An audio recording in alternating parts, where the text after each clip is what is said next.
You're walking through moonlit olive groves outside ancient Athens, where for 2,000 years the world's most guarded religious secret drew emperors and slaves alike to seek divine revelation that promised to transform death itself into triumph. Picture this. Initiates from across the Mediterranean world journeyed to Eleusis, bound by oaths so sacred that breaking them meant death. The rituals, centered on Demeter and Persephone's tale of death and rebirth, conducted in underground chambers where flickering torches cast dancing shadows on stone walls, while priests revealed mysteries that made grown men weep with joy. What exactly happened remains unknown. Not one initiate ever revealed the sacred drama they witnessed during those transformative nights. Cicero called it humanity's greatest gift, claiming the mysteries gave mortals reason to live joyfully and die with hope. The ceremonies involved sacred drinks that induced visions, mysterious objects shown only to the initiated, and revelations so powerful they transformed participants forever. When Christianity rose to dominance, these ancient rites were finally banned in 392 CE, their secrets dying with the last priests who carried knowledge unchanged since Bronze Age Greece. What divine truth was so powerful that silence about it lasted longer than most civilizations have existed? You're settling into the shadows of a Roman villa garden in 186 BCE, where whispered accusations of nocturnal orgies and political conspiracy would shake the Republic to its very foundations and create Rome's first great moral panic. Hey friends, if you're enjoying these mysterious tales of forbidden rituals, don't forget to subscribe for more hidden histories that help you drift into peaceful sleep. The cult of Bacchus had quietly flourished in Rome for generations, offering women a rare space for religious expression through wine ceremonies, ecstatic dancing, and secret nocturnal gatherings that honored the god of liberation and divine madness. But when Consul Spurius Postumius received reports of political plotting within these rites, panic swept through the city like wildfire. Suddenly, innocent wine ceremonies became immoral conspiracies, threatening the very fabric of Roman society. The Senate banned all bacchanalian meetings, executing thousands and imprisoning countless more in a persecution that would set the template for future religious persecutions. Sacred groves were destroyed, priestesses fled or died, and an entire religious tradition vanished overnight in the Republic's first systematic campaign against foreign religious practices. The bronze tablet recording this ban still survives today, testament to Rome's deep fear of uncontrolled religious gatherings that might challenge state authority. How many religious traditions have been lost forever to political paranoia cleverly disguised as moral outrage and social protection? You're walking through the sun-drenched hills of medieval Languedoc, where a gentle Christian heresy so threatened papal authority that it sparked Europe's first crusade against fellow Christians, culminating in history's most tragic religious martyrdom. The Cathars believed the material world was Satan's creation, making them perfect through the consolamentum ceremony that renounced all earthly pleasures, meat, marriage, violence, and worldly goods. They met in limestone caves, forest clearings, and sympathizers' homes throughout southern France, using coded biblical phrases and trusted messenger networks. Their gentle asceticism attracted thousands who saw the Catholic Church as corrupted beyond redemption. When Pope Innocent III launched the Albigensian Crusade in 1209, northern French knights eagerly seized Cathar lands under religious pretense. At Béziers, crusaders reportedly killed 20,000 people with their leader declaring, "Kill them all, God will know his own."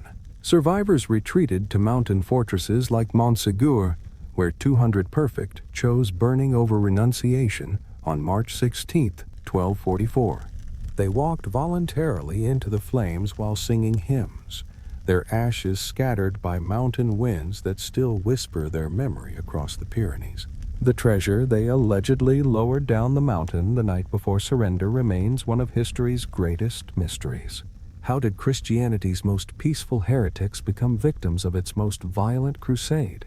You're entering secret rooms in 17th century Japan, where Christian families maintained their forbidden faith for over 250 years, creating the world's most sophisticated religious concealment system that survived without priests or outside contact. When Japan's Tokugawa shogunate banned Christianity in 1614, thousands of converts went underground rather than abandon their faith, developing elaborate deception practices that allowed them to appear Buddhist while secretly practicing Christianity. They worshipped hidden images of Mary disguised as Buddhist goddess Kannon, used Buddhist funeral rites while privately conducting Christian prayers, and maintained baptismal practices using sake instead of holy water. Their secret prayers blended Latin phrases with Japanese Buddhist terminology, creating a hybrid religious language that sounded orthodox to listening authorities. Families passed down Christian knowledge through oral traditions, wooden crosses hidden inside Buddhist statues, and coded religious paintings that revealed Christian symbols only to initiates. They developed calendar systems that marked Christian holidays as Buddhist festivals, conducted communion using rice wine and rice cakes, and maintained underground networks spanning entire regions. When Japan reopened to the West in the 1850s, Catholic missionaries discovered tens of thousands of Kakure Kirishitan still practicing their hidden faith. Though many had evolved beliefs that differed significantly from Orthodox Christianity.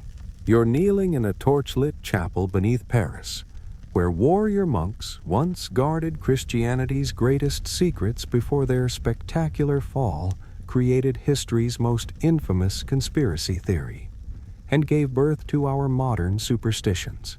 The poor knights of the Temple of Solomon began as humble protectors of pilgrims traveling to Jerusalem, but grew into Europe's most powerful military order, developing banking systems that financed kings and building castle networks that spanned from Scotland to the Holy Land. They allegedly discovered sacred relics beneath Solomon's temple, perhaps the Ark of the Covenant, the Holy Grail, or ancient wisdom that predated Christianity itself. Their secretive initiation ceremonies, conducted behind locked doors with mysterious passwords and sacred oaths, fueled rumors of heretical practices that may have included worshiping a demonic head called Baphomet and ritual spitting on the cross.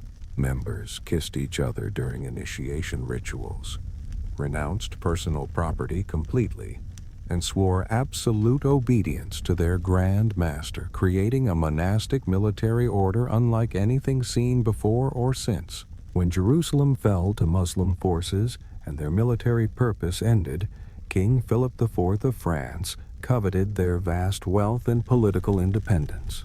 On Friday, October 13, 1307, he simultaneously arrested every Templar in France, using torture to extract confessions of idol worship, homosexuality, and blasphemy.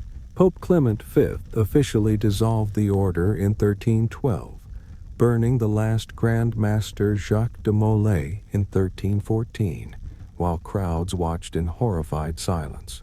Did the Templars really discover something beneath Jerusalem's ancient stones that threatened the Church's very foundation and our understanding of history? You're standing in moonlit forests outside ancient Thebes, where respectable wives became savage devotees during ecstatic rituals that challenged every rule of civilized society and revealed the dangerous power of divine possession. These women, called Maenads or Mad Ones, followed Dionysus in frenzied mountain ceremonies that transformed ordinary mothers and daughters into wild beings beyond all social control, their humanity temporarily dissolved in divine madness. Dressed in fawn skins that still dripped with blood, crowned with ivy leaves that seemed to pulse with supernatural life, carrying sacred staffs called thursoi topped with pine cones, They would dance until reaching states where human consciousness merged with divine frenzy. Euripides wrote that in their ecstasy they could make honey flow from barren rocks, wine spring from the parched earth, and milk pour from their sacred staffs through pure force of religious devotion. Participation was both voluntary and compulsory. Women could choose to join, but the god would drive them mad with visions and uncontrollable urges if they refused his divine call to abandon civilization for wilderness. Husbands and fathers watched helplessly as their women vanished into mountain darkness during the sacred season, returning days later with wild eyes, torn clothing, and memories of supernatural experiences they could barely describe. These rites were eventually regulated by Greek authorities, who feared the complete social disruption caused by uncontrolled female religious expression and divine possession. What happens to any society when its most controlled members suddenly claim direct access to divine power that transcends human law? You're joining peasant gatherings in 19th century Korea, where a new teaching promised equality between heaven and earth, sparking the largest peasant uprising in Korean history and challenging both foreign influence and domestic oppression. Choi Jae-woo founded Donghak, Eastern Learning, in 1860 after receiving visions of the Supreme Being, creating a religion that combined Confucian ethics, Buddhist compassion, and shamanistic practices while rejecting both Western Christianity and traditional hierarchy. Donghak taught that all humans possess divine nature, making social equality a religious imperative that challenged Korea's rigid class system. Followers gathered in secret to study Choi's writings, practice breathing exercises designed to cultivate inner divinity, and plan social reforms based on spiritual principles. Their ceremonies featured collective chanting, spiritual healing practices, and discussions of political reform that attracted hundreds of thousands of peasants suffering under corrupt officials and foreign economic exploitation. When Choi was executed in 1864 for heresy, his followers went underground, maintaining their movement through clandestine networks that spread across the peninsula. The Donghak Peasant Revolution of 1894 saw over 200,000 followers rise simultaneously across Korea, demanding social reform, expulsion of Japanese influence, and religious freedom.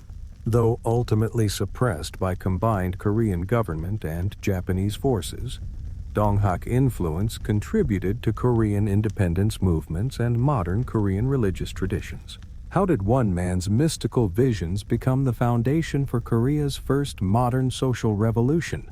You're entering a remote Russian village where snow muffles the sounds of a faith so extreme that believers chose bodily mutilation over spiritual compromise, creating the empire's most feared religious sect and challenging basic assumptions about human devotion. The Skopsi, meaning castrated ones, emerged in 18th century Russia believing that sexual desire was humanity's original sin, requiring literal removal of temptation through surgical procedures they called the fiery baptism that would transform them into angels on earth. Male followers underwent castration performed by sect members using sharp knives and boiling water, while women had breasts removed in ceremonies that combined surgery with religious ecstasy, all seeking spiritual purification through physical sacrifice.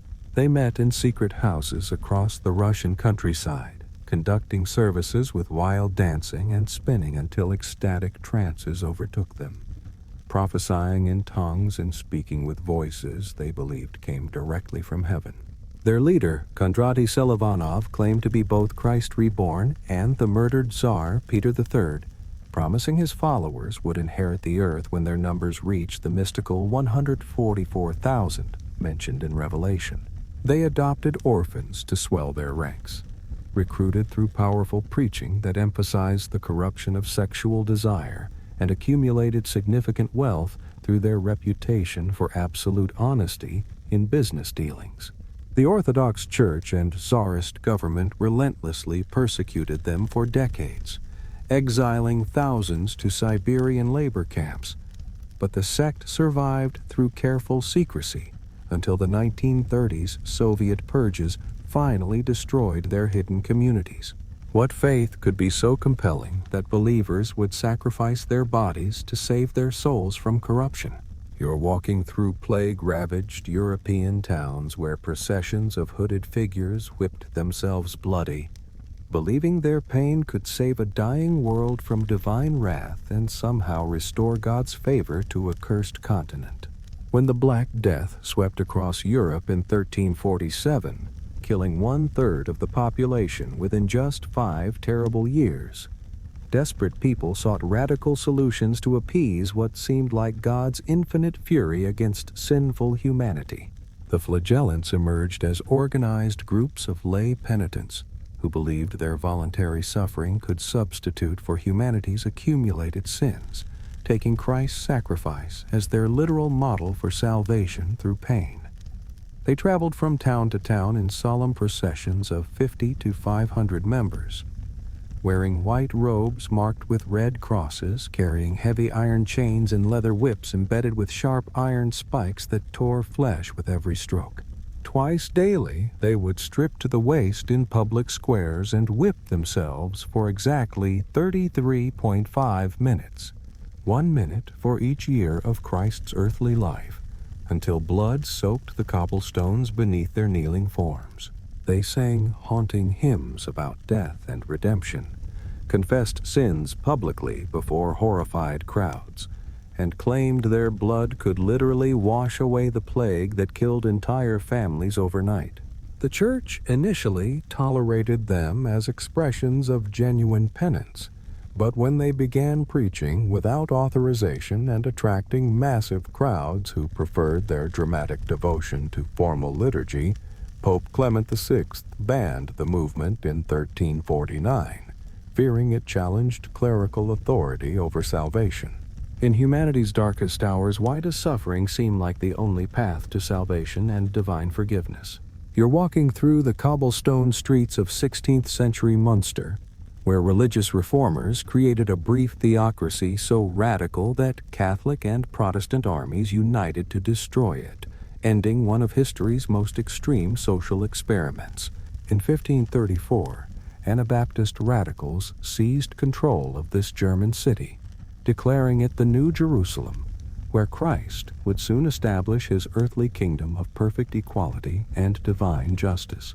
Led by the charismatic Dutch tailor Jan van Leyden, they abolished private property overnight, instituted polygamy based on Old Testament examples, and created a communist society based on their interpretation of primitive Christianity as described in the Book of Acts. Adults were rebaptized by full immersion in the city's fountains. Worldly books were burned in massive public bonfires, and dissent became heresy punishable by immediate execution in the town square. The outside world watched in horror and fascination as traditional marriage, money, and social hierarchy vanished completely, replaced by communal dining halls, shared workshops, and mandatory religious services that lasted for hours. Catholic and Protestant forces, normally bitter enemies, joined together to besiege the city for over a year, starving the inhabitants while Van Leyden proclaimed himself king and took 16 wives in elaborate ceremonies. When the city finally fell in June 1535 after a betrayal opened the gates, the leaders were tortured to death with red-hot iron tongs and hung in iron cages from the church tower as a warning visible for miles. Their cages still hang there today, empty reminders of utopia's terrible price. Why do religious visions of perfect society so often require the destruction of everyone who disagrees with divine revelation? Hey friends, if you're loving this journey through history's forbidden secrets, don't forget to subscribe for more mysterious tales that guide you gently into peaceful dreams. You're walking through the misty woods of 1692 Massachusetts, where teenage girls' strange fits would transform a Puritan village into history's most infamous hunting ground for the devil's servants. It began with Betty Paris and Abigail Williams, who started having mysterious seizures, speaking in tongues, and claiming invisible hands pinched them. Their Caribbean slave Tituba confessed under pressure to practicing folk magic, describing flying through the night sky and meeting with Satan himself. The confession ignited panic that spread like wildfire through Salem village. Neighbors accused neighbors of witchcraft based on dreams, unexplained illnesses, and old grudges. The accused were forced to undergo trials by water and searches for devil's marks on their bodies. Special courts were established accepting spectral evidence, testimony about what people saw in visions.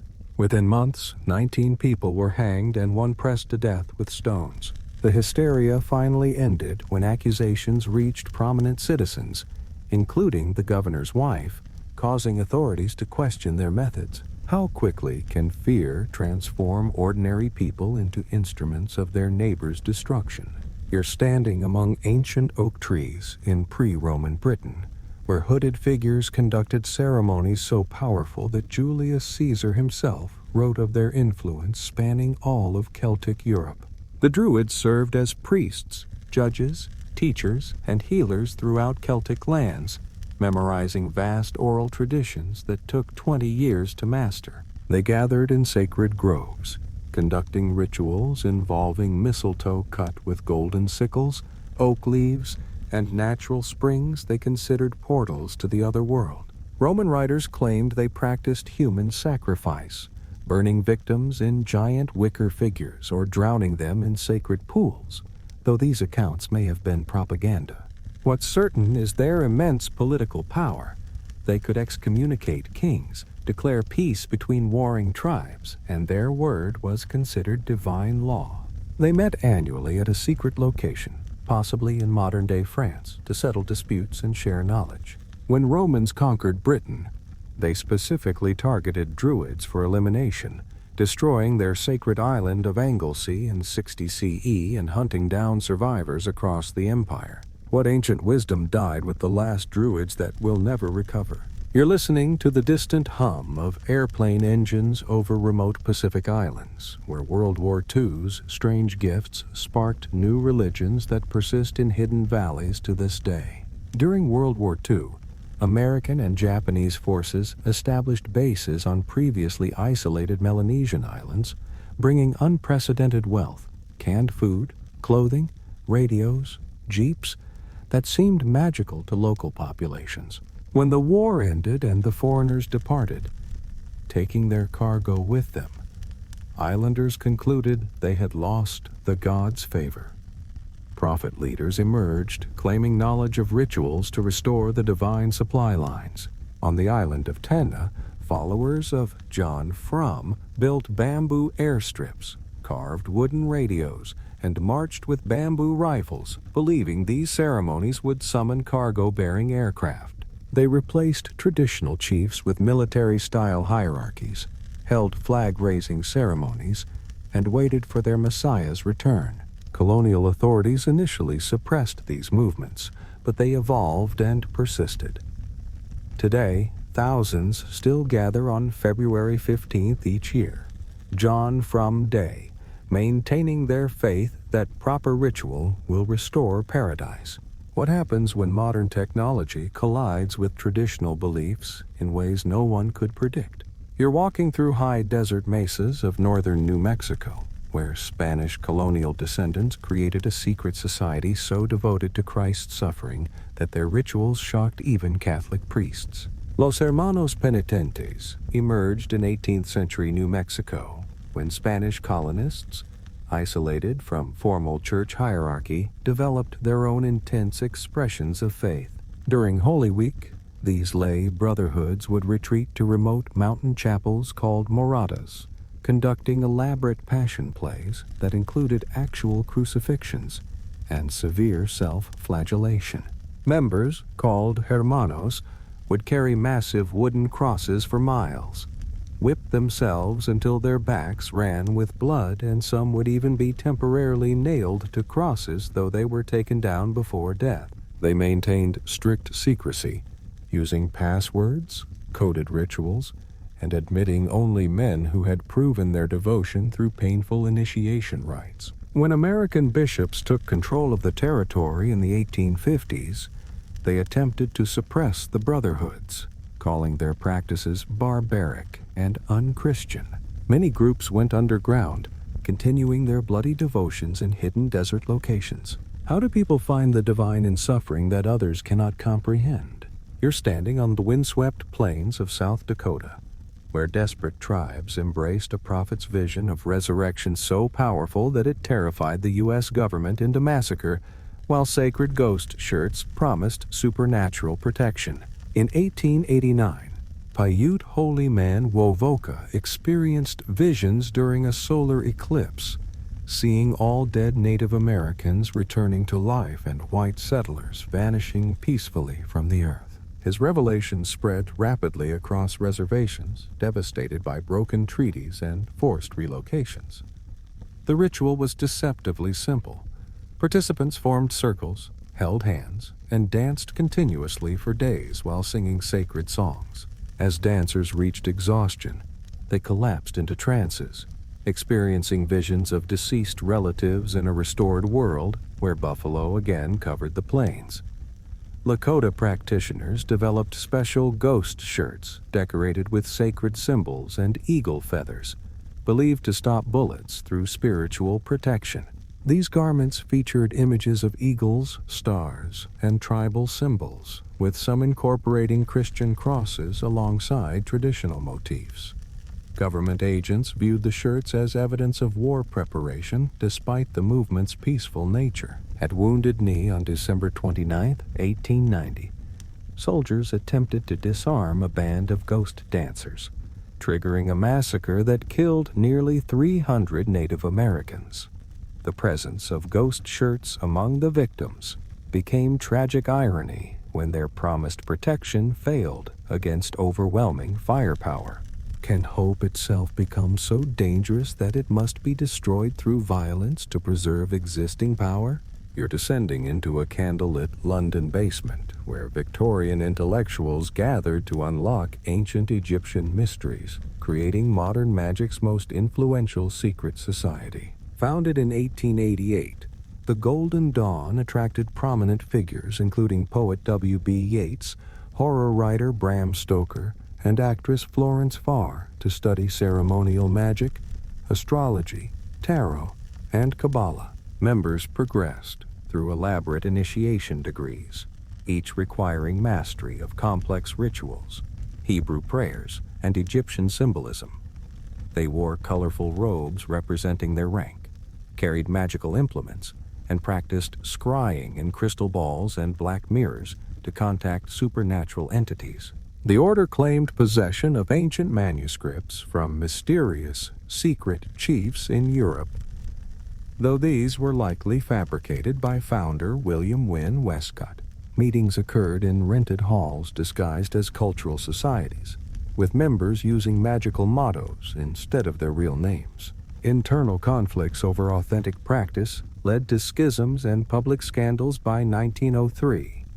When newspapers exposed their rituals as devil worship, forcing most temples to close. However, their magical techniques influenced countless later occult movements. How did respectable Victorians transform ancient mythology into a modern religious system? You're standing in the Lupercal Cave, beneath Rome's Palatine Hill, where priests conducted history's wildest fertility ritual, featuring naked runners, ritual whipping, and blood sacrifice that shocked even Romans before Christian emperors finally banned this ancient madness. The Lupercalia festival honored the wolf god Lupercus through ceremonies so primal they predated Rome's founding. Priests called Luperci sacrificed goats and a dog at dawn, smearing blood on chosen young men's foreheads before wiping it clean with wool soaked in milk. These men then stripped naked, cut strips from the sacrificed animals' hides, and ran wildly through Rome's streets while whipping any woman they encountered. Roman matrons would deliberately position themselves to receive these blows, believing the ritual strikes granted fertility and eased childbirth. The festival climaxed with a lottery where unmarried women's names were drawn by young men, creating temporary sexual partnerships blessed by divine favor. Participants consumed sacred wine, engaged in ritual combat, and performed elaborate mating dances that transformed Rome's forum into a scene of controlled chaos. Pope Gelasius I finally banned the festival in 494 CE, declaring it incompatible with Christian morality, despite its enormous popularity among Romans who viewed it as essential for the city's continued prosperity. How did Rome's most sacred fertility ritual become so wild that it scandalized the empire that invented gladiatorial combat? You're climbing through Persian mountain fortresses, where medieval Ismaili Muslims perfected history's most sophisticated assassination cult, turning political murder into sacred art through promises of paradise. The Nizari Ismailis established their stronghold at Alamut Castle in 1090 under Hassan Isabah, developing revolutionary warfare based on targeted killing rather than conventional armies. Their legendary training involved a secret garden filled with beautiful women, flowing rivers of wine and honey, and every earthly pleasure to simulate the paradise promised to martyrs. Young recruits, allegedly drugged with hashish, would awaken in this false paradise believing they had glimpsed their eternal reward, then be told they could return permanently by dying while killing designated enemies. These Fidayans spent years infiltrating target courts, learning languages and customs, gaining complete trust before striking with daggers during public ceremonies. The sect's mountain libraries contained advanced astronomical instruments, Greek philosophical texts, and the finest weapons, creating intellectual centers that preserved knowledge while training killers. Their reputation grew so fearsome that merely finding a dagger on one's pillow was enough to change political policies across the Islamic world.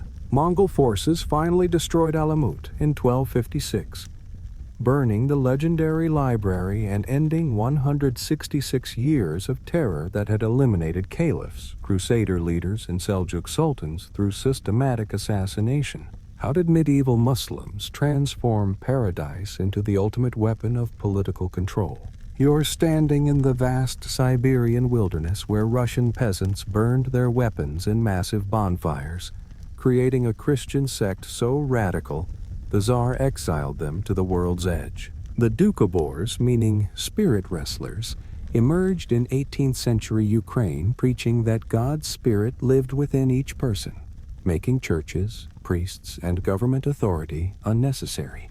They rejected military service, refused to swear oaths, and practiced communal ownership of property. Their worship involved spontaneous singing, ecstatic dancing, and speaking in tongues, with no written scriptures. Everything memorized and passed down orally. When Tsar Nicholas I demanded they perform military service, thousands gathered in 1895 to burn rifles, swords, and ammunition in coordinated ceremonies across their villages, singing psalms as the weapons blazed. The government responded with brutal persecution. Men were conscripted into military punishment battalions, families were separated and exiled to remote regions, and leaders were imprisoned. Leo Tolstoy, inspired by their pacifism, helped arrange emigration of 7,500 Doukhobors to Canada in 1899, where their radical practices, including nude protest marches, continued to challenge authorities. How can refusing to fight become the most dangerous act a person can perform? You're entering the shadowy world of contemporary occultism, where a British group transformed traditional Satanism into something far more sinister, influencing extremist movements worldwide. Founded in 1960s England by a mysterious figure using the pseudonym Anton Long, the Order of Nine Angles, ONA, created a radically different form of Satanism that rejected the theatrical approach of other groups. Instead, they promoted genuine criminality, violence, and terrorism as spiritual practices leading to personal evolution. Members, called Noctulians, were encouraged to join extremist political movements, infiltrate other organizations, and commit culling operations, murders designed to remove weak individuals from society.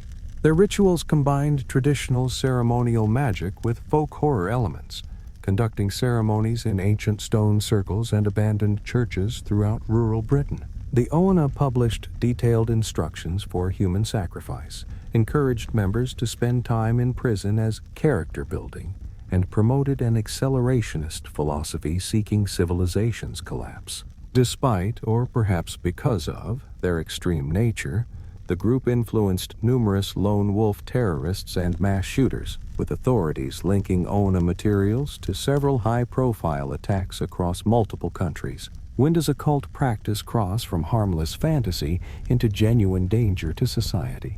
Hey friends, if you're finding these forbidden histories as fascinating as we are, don't forget to subscribe for more mysterious tales that guide you gently into peaceful dreams. You're walking through the marble halls of ancient Rome's Forum, where 30 women held the empire's fate in their consecrated hands, their purity literally keeping civilization's fires burning.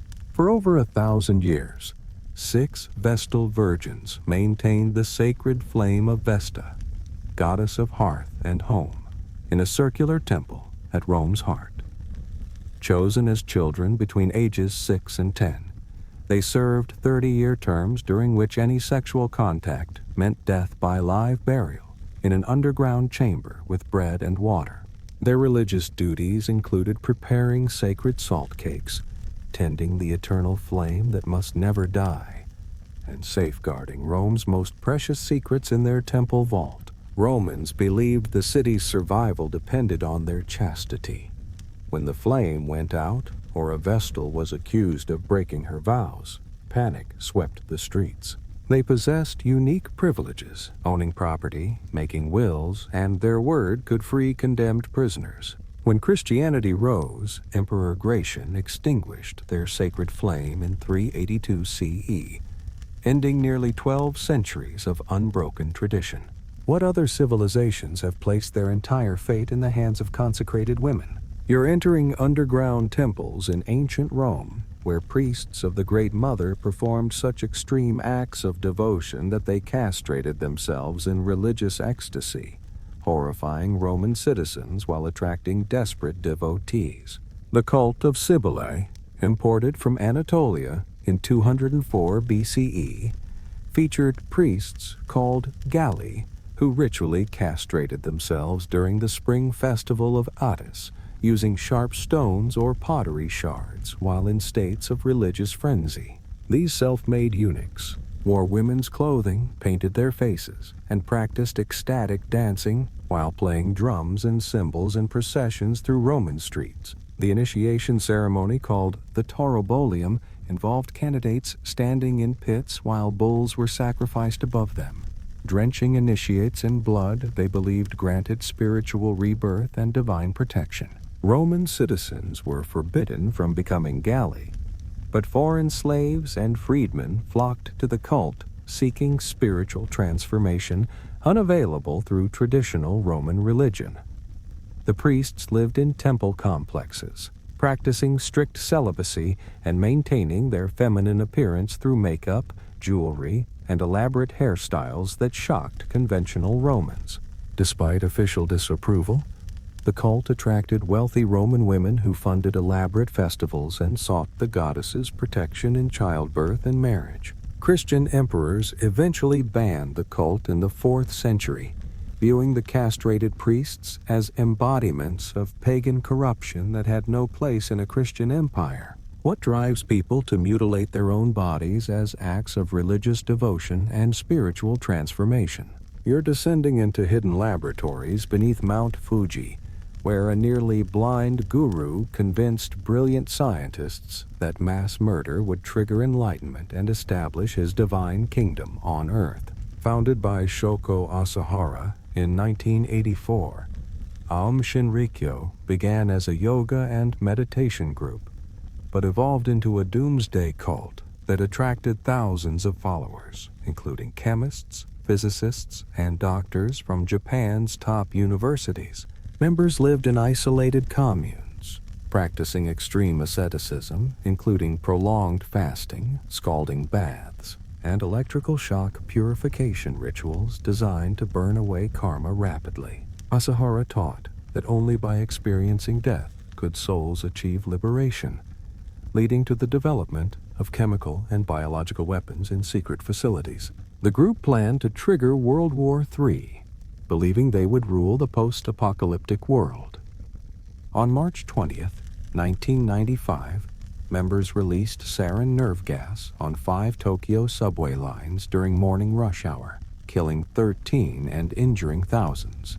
Police raids revealed vast underground complexes containing chemical labs, torture chambers, and millions of dollars in assets. Most leaders were executed, but the group continues under new names. How do highly educated people convince themselves that mass murder serves a spiritual purpose? You're entering a ruined abbey in the English countryside where 18th century aristocrats created a secret society so scandalous that rumors of their rituals still echo through British high society. Founded by Sir Francis Dashwood around 1749, the Hellfire Club met at Medmenham Abbey, a ruined Cistercian monastery converted into an elaborate pleasure palace decorated with erotic art and blasphemous inscriptions. Members, including politicians, writers, and nobility, wore hooded robes and used pseudonyms during their gatherings, which allegedly involved elaborate mock religious ceremonies, sexual rituals, and political plotting. The club's motto, Fais ce que voudras, do what you will, adorned their meeting hall, where they conducted parodies of Catholic Mass using naked women as altars and drinking wine from communion chalices. Servants were sworn to secrecy with threats of dismissal and ruin. Benjamin Franklin reportedly attended meetings during his time in London, and members included the Earl of Sandwich and the poet Charles Churchill. When political enemies began investigating the club in the 1760s, Dashwood dissolved it, but rumors persisted for decades about orgies, devil worship, and treasonous conspiracies. What happens when absolute power meets absolute secrecy in a society that demands moral propriety? You're climbing through alpine valleys where medieval Christians created Europe's longest surviving heretical movement, enduring 8 centuries of persecution while maintaining their radical faith in hidden mountain communities. Founded by Peter Waldo, a wealthy merchant who gave away his possessions around 1170, the Waldensians preached that any believer could perform religious functions without church authorization. They translated the Bible into vernacular languages, rejected papal authority, and ordained women as ministers, revolutionary concepts that threatened Catholic hierarchy. They met secretly in homes, forests, and mountain caves, using coded phrases and maintaining networks of itinerant preachers called barbs who memorized entire books of scripture. When the Catholic Church declared them heretics in 1184, they went underground, developing elaborate systems of safe houses and escape routes through alpine passes. They survived the medieval Inquisition, Renaissance persecution, and counter-Reformation campaigns that wiped out other heretical movements. In 1655, the Duke of Savoy ordered their massacre, killing thousands in events that shocked Protestant Europe. They finally gained religious freedom in 1848, having maintained their distinct theology and practices for nearly 7 centuries of continuous persecution. How did a small group of mountain dwellers outlast empires and inquisitions that destroyed far larger movements? You're walking through the Sinjar Mountains of northern Iraq, where an ancient people worship a figure most religions consider Satan, maintaining traditions that predate Christianity and Islam by millennia. The Yazidis follow a complex religion centered on Melek Taus, the peacock angel, whom they believe is the chief of 7 angels governing the world. Other religions identify this figure with Lucifer, leading to centuries of persecution and the label devil worshippers. Their creation myth tells how Melek Taus refused God's command to bow before Adam, not from pride, but from pure devotion to the divine, making him the most faithful angel rather than a fallen one. They practice elaborate purification rituals, including baptism in sacred springs and the kissing of black serpent figures in their holiest temple at Lailash. Yazidi society is strictly hierarchical with 3 castes who cannot intermarry, and conversion is impossible. One must be born Yazidi. They face Mecca during prayer but maintain pre-Islamic customs including sun worship and animal sacrifice. ISIS specifically targeted them for genocide in 2014, considering their beliefs so blasphemous that extinction was the only solution, killing thousands and enslaving women and children. How has an ancient religion survived when every surrounding culture considers its central figure the embodiment of evil? You're walking through medieval French villages where an entire people lived as outcasts for reasons lost to history, forced to worship separately and marked by mysterious signs that condemned generations to ritual exclusion. For over 7 centuries, the Cagots of southwestern France and northern Spain lived as a despised caste, forbidden from touching communion wine, required to enter churches through separate doors, and forced to sit in isolated sections during Mass. They were skilled carpenters and builders, but prohibited from farming, military service, or marrying outside their group. Medieval documents show they were considered ritually unclean, required to wear distinctive clothing, often a red duck's foot sewn to their garments, and forbidden from walking barefoot lest they contaminate the ground. Churches built special fonts for their baptisms and separate cemeteries for their dead. The origin of their persecution remains mysterious. Some theories suggest they were descendants of Visigothic soldiers, others that they were former lepers or Cathar heretics. What's certain is that they were physically indistinguishable from other French peasants, yet suffered systematic discrimination until the French Revolution finally abolished their legal disabilities in 1789. This sentence is implied by the previous text and requires no new visual prompt. How can an entire people become permanently cursed for reasons their persecutors eventually forget? You're gathering around massive bonfires in ancient Ireland where Celtic druids conducted their most sacred and terrifying rituals, opening doorways between worlds through human sacrifice that would appease the dead and ensure survival through winter's darkness. Samhain marked the Celtic New Year when the veil between the living and dead grew thinnest, requiring elaborate ceremonies to honor ancestors while protecting communities from malevolent spirits. Druids selected sacrificial victims through divination, often choosing criminals, prisoners of war, or volunteers seeking spiritual transformation through death. The rituals began at sunset on October 31st with the lighting of sacred bonfires visible across entire kingdoms, their smoke carrying prayers and souls to the other world.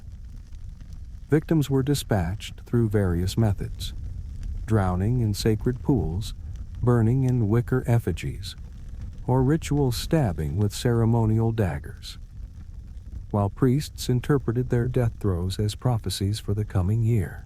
Communities would extinguish all hearth fires and relight them from the sacrificial flames, symbolically renewing their spiritual connection to the dead. Participants wore costumes made from animal skins and masks carved from wood, believing these disguises protected them from vengeful spirits while allowing beneficial ancestors to recognize their descendants. This sentence is implied by the previous text and requires no new visual prompt. When Christianity spread through Ireland, missionaries absorbed Samhain into All Hallows Eve, transforming blood sacrifice into harmless costume traditions that persist today. How did Celtic death rituals evolve into modern Halloween celebrations that children practice without knowing their dark origins? You're kneeling in shadowy Spanish chapels where 16th century mystics claimed direct communion with God, creating a spiritual movement so threatening that the Inquisition spent centuries hunting every trace of their dangerous enlightenment. The Alumbrados, or Illuminated Ones, emerged in early 16th century Spain, preaching that souls could achieve direct union with God through prayer and contemplation, bypassing church sacraments and priestly mediation. They practiced a form of mental prayer called dejamiento, abandonment, entering mystical states where they believed their wills merged completely with the divine, making sin impossible. Their meetings occurred in private homes, convents, and remote chapels, where participants would fall into ecstatic trances, speak in tongues, and claim prophetic visions.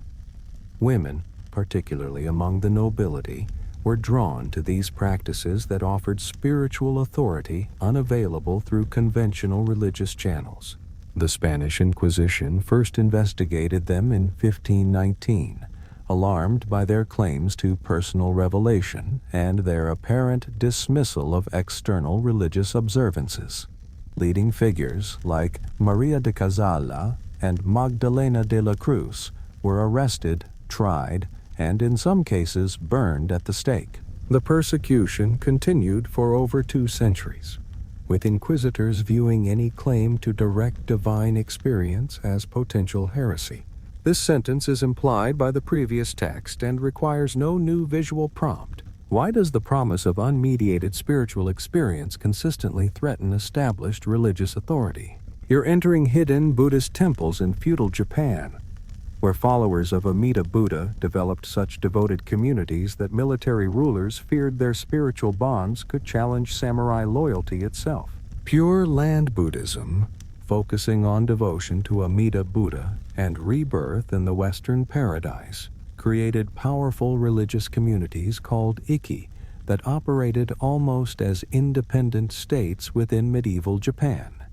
The Jodo Shinshu sect, founded by Shinran, taught that salvation came through faith alone rather than good works, attracting peasants, artisans, and even low-ranking samurai to egalitarian communities where spiritual merit mattered more than social rank. These groups built fortress temples, elected their own leaders, and refused to pay taxes to feudal lords, creating autonomous zones governed by Buddhist law. The Ishiyama Hongan-ji in Osaka became the center of this Buddhist kingdom, commanding the loyalty of millions across central Japan. When Oda Nobunaga attempted to destroy them in 1570, the resulting wars lasted 11 years, with entire provinces mobilizing under religious banners. The warrior monks fought with desperate devotion, believing death in battle guaranteed immediate rebirth in paradise. Nobunaga finally forced their surrender through sieges and strategic alliances, but only after these Ikko-Ikki had proven that religious communities could challenge Japan's military ruling class. When does spiritual devotion become so powerful that it transforms believers into a political force? You're descending into torchlit caves beneath Roman cities, where soldiers gathered in darkness to worship a Persian god through blood rituals that promised eternal salvation to those brave enough to endure 7 levels of initiation. Mithraism flourished among Roman legions from the 1st to 4th century CE, creating a network of underground temples called Mithraea across the empire.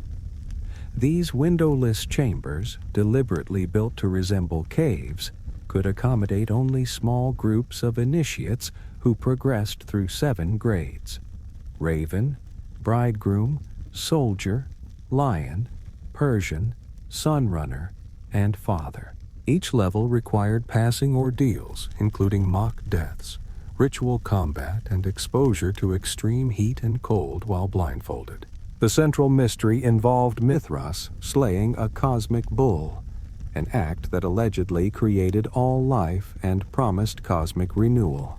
Initiates shared communal meals of bread and wine, wore distinctive masks representing their rank, and swore oaths of absolute secrecy enforced by death penalties. Women were completely excluded from these rites, When Christianity became Rome's official religion, Christian emperors ordered all Mithraea destroyed and filled with concrete, yet some remained hidden for centuries. What cosmic secrets did soldiers share in darkness that they took to their graves? You're walking through 19th century southern China, where a failed scholar's divine visions sparked the deadliest civil war in human history, creating a revolutionary kingdom that banned opium, foot-binding, and traditional Chinese culture.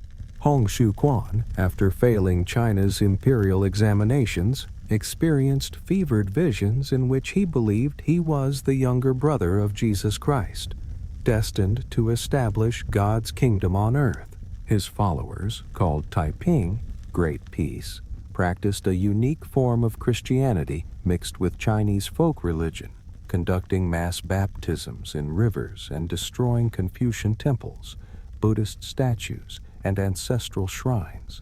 They established gender equality, communal property, and strict moral codes that prohibited alcohol, tobacco, and adultery.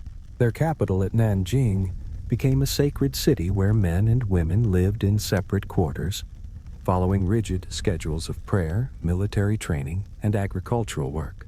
The imperial Qing dynasty mobilized massive armies against them, leading to battles involving hundreds of thousands of soldiers. Foreign observers documented cities where every inhabitant had memorized Christian hymns translated into Chinese.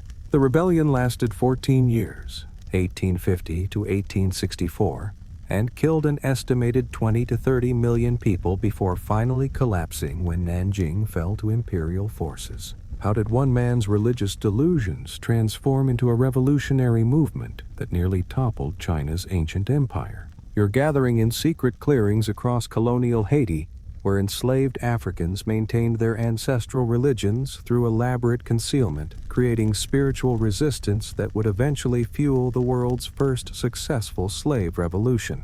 West African captives brought diverse religious traditions to Haiti, synthesizing Yoruba, Fon, and Congo spiritual practices into what colonists called voodoo, a complex system of ancestor worship, spirit possession, and divine communication. Practitioners conducted ceremonies in remote forest locations, using drums, dancing, and ritual offerings to contact Eleusinian spirits who possessed devotees and provided guidance for survival under brutal slavery. They disguised African deities as Catholic saints, held rituals during Christian holidays, and used Christian symbols while maintaining traditional African meanings known only to initiates. The religion provided practical resistance through poison knowledge, escape planning, and psychological solidarity that enabled survival under dehumanizing conditions. Colonial authorities recognized voodoo's revolutionary potential, banning drums, large gatherings, and traditional healing practices while using torture and execution to suppress religious leaders. The 1791 Haitian Revolution began with a voodoo ceremony at Bois Cayman, where enslaved people swore sacred oaths to fight for freedom, with revolutionary leaders like Boukman serving as both military commanders and religious priests. After independence, Catholic and Protestant missionaries continued persecuting voodoo, forcing practitioners underground where they maintained African traditions while adapting to modern circumstances. How did enslaved Africans transform their ancestral religions into weapons of psychological and political resistance? You're walking through the cobblestone streets of medieval Flanders, where thousands of women created an unprecedented religious movement that challenged both church and society by choosing spiritual independence over marriage or convent life. Beginning in the 12th century, the Beguines formed semi-religious communities of women who took vows of chastity and poverty but remained legally free to leave at any time. Unlike nuns, they owned property, engaged in commerce, and lived in urban neighborhoods called beguinages that functioned as cities within cities. They practiced contemplative prayer, cared for the sick, and developed sophisticated textile industries that made them economically powerful. Their mystical writings, particularly those of Marguerite Porete, explored direct union with God through love rather than institutional sacraments. This spiritual independence alarmed church authorities, who preferred women under male ecclesiastical control. The Inquisition targeted prominent Beguines like Marguerite Porete, who was burned at the stake in 1310 for refusing to recant her book The Mirror of Simple Souls. The Council of Vienne in 1311 officially condemned the movement, though many communities survived by affiliating with approved religious orders. Their architectural legacy remains in preserved beguinages across Belgium and the Netherlands.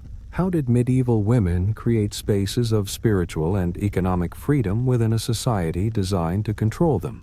You're traveling the dusty roads of pre-colonial India, where hereditary bands of devotees served their goddess through acts so sacred and secretive that British officials would spend decades unraveling their ancient networks. The Thuggee were hereditary groups who worshipped Kali Ma, the fierce goddess of time and destruction, through ritual murder of travelers. They believed Kali had commanded them to strangle victims using silk scarves called rumals, viewing each killing as a sacred offering that maintained cosmic balance. Thugs traveled in groups of 10 to 200, posing as merchants, pilgrims, or fellow travelers, gaining victims' trust over days or weeks before striking during evening camps. They followed elaborate ritual protocols.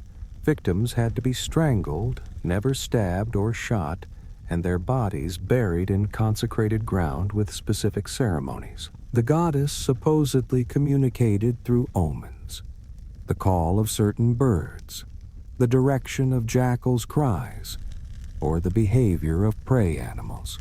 British Captain William Henry Sleeman launched a systematic campaign against them in the 1830s, using captured thugs as informants to map their networks across India.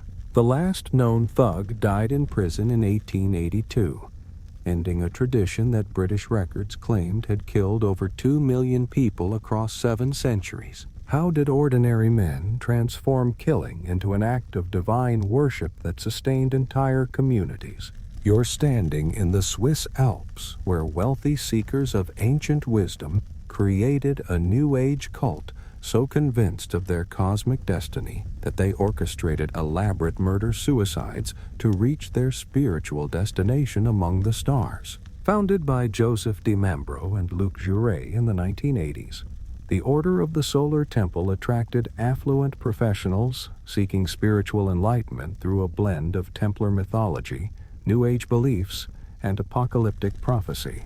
Members underwent elaborate initiation ceremonies in Swiss chalets decorated with medieval symbols, believing they were reincarnated Knights Templar destined to prepare humanity for a cosmic transition. The leadership claimed that Earth was doomed, and that faithful members would be transported to a planet orbiting the star Sirius after ritual death. Secret meetings featured staged miracles using hidden technology, holographic appearances of masters, mysteriously appearing roses, and sword ceremonies with dramatic lighting effects. Members donated millions of dollars and surrendered their identities to the organization. Between 1994 and 1997, 74 members died in coordinated events in Switzerland, Canada, and France, many apparently murdered before buildings were set ablaze. Investigators found evidence of careful planning, with some victims drugged or shot before the fires began, suggesting the leadership orchestrated murders disguised as voluntary spiritual transitions. How do modern educated people convince themselves that death is a doorway to cosmic advancement? You're kneeling beside a humble grave in 18th century Paris, where desperate pilgrims experienced such violent religious ecstasies that authorities had to lock the cemetery to prevent mass hysteria from spreading through the capital. After the Jansenist deacon François de Paris died in 1727, miraculous healings began occurring at his grave in Saint-Médard Cemetery. Pilgrims, mostly from Paris's working classes, would experience violent convulsions, speak in tongues, and claim supernatural visions while lying on the holy tomb. Women and men would writhe uncontrollably for hours, their bodies contorting impossibly while they prophesied, sang hymns, or delivered elaborate theological discourses beyond their education. Witnesses reported that convulsionaries felt no pain during these episodes. They could be beaten with clubs, pierced with swords, or crushed under heavy weights without injury. The phenomenon attracted thousands daily, creating a carnival atmosphere that mixed religious fervor with public spectacle. The Catholic Church initially investigated for genuine miracles, but grew alarmed as the convulsions spread to include apocalyptic prophecies against royal authority. In 1732, King Louis XV ordered the cemetery closed and posted guards to prevent gatherings. Secret convulsionary meetings continued in private homes for decades, with participants developing increasingly extreme practices. What transforms individual religious experience into mass psychological contagion that threatens social order? You're entering the ordered communities of 19th century New England, where English immigrants created America's most successful religious commune through ecstatic worship so vigorous it gave them their name and radical beliefs that transformed labor into prayer. Founded by Anne Lee, who claimed to be the female manifestation of Christ, the United Society of Believers practiced complete celibacy, communal property, and gender equality within their isolated villages. Their worship services involved frenzied dancing, whirling, shaking, and speaking in tongues that could last for hours, with participants spinning until they achieved mystical states they believed brought direct contact with the spirit world. Men and women lived in separate dormitories within the same buildings, sharing meals and work, but maintaining strict physical separation. They developed innovative agricultural techniques, furniture designs, and architectural styles that reflected their belief in functional perfection as spiritual expression. Their communities were nearly self-sufficient, producing everything from seeds to textiles. Through cooperative labor they considered sacred service. At their peak around 1840, nearly 4,000 Shakers lived in 18 communities across the United States.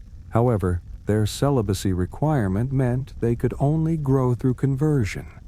And as American society became more secular, recruitment declined dramatically. The last active Shaker community, Sabbath Day Lake in Maine, maintains the tradition today with just a handful of members.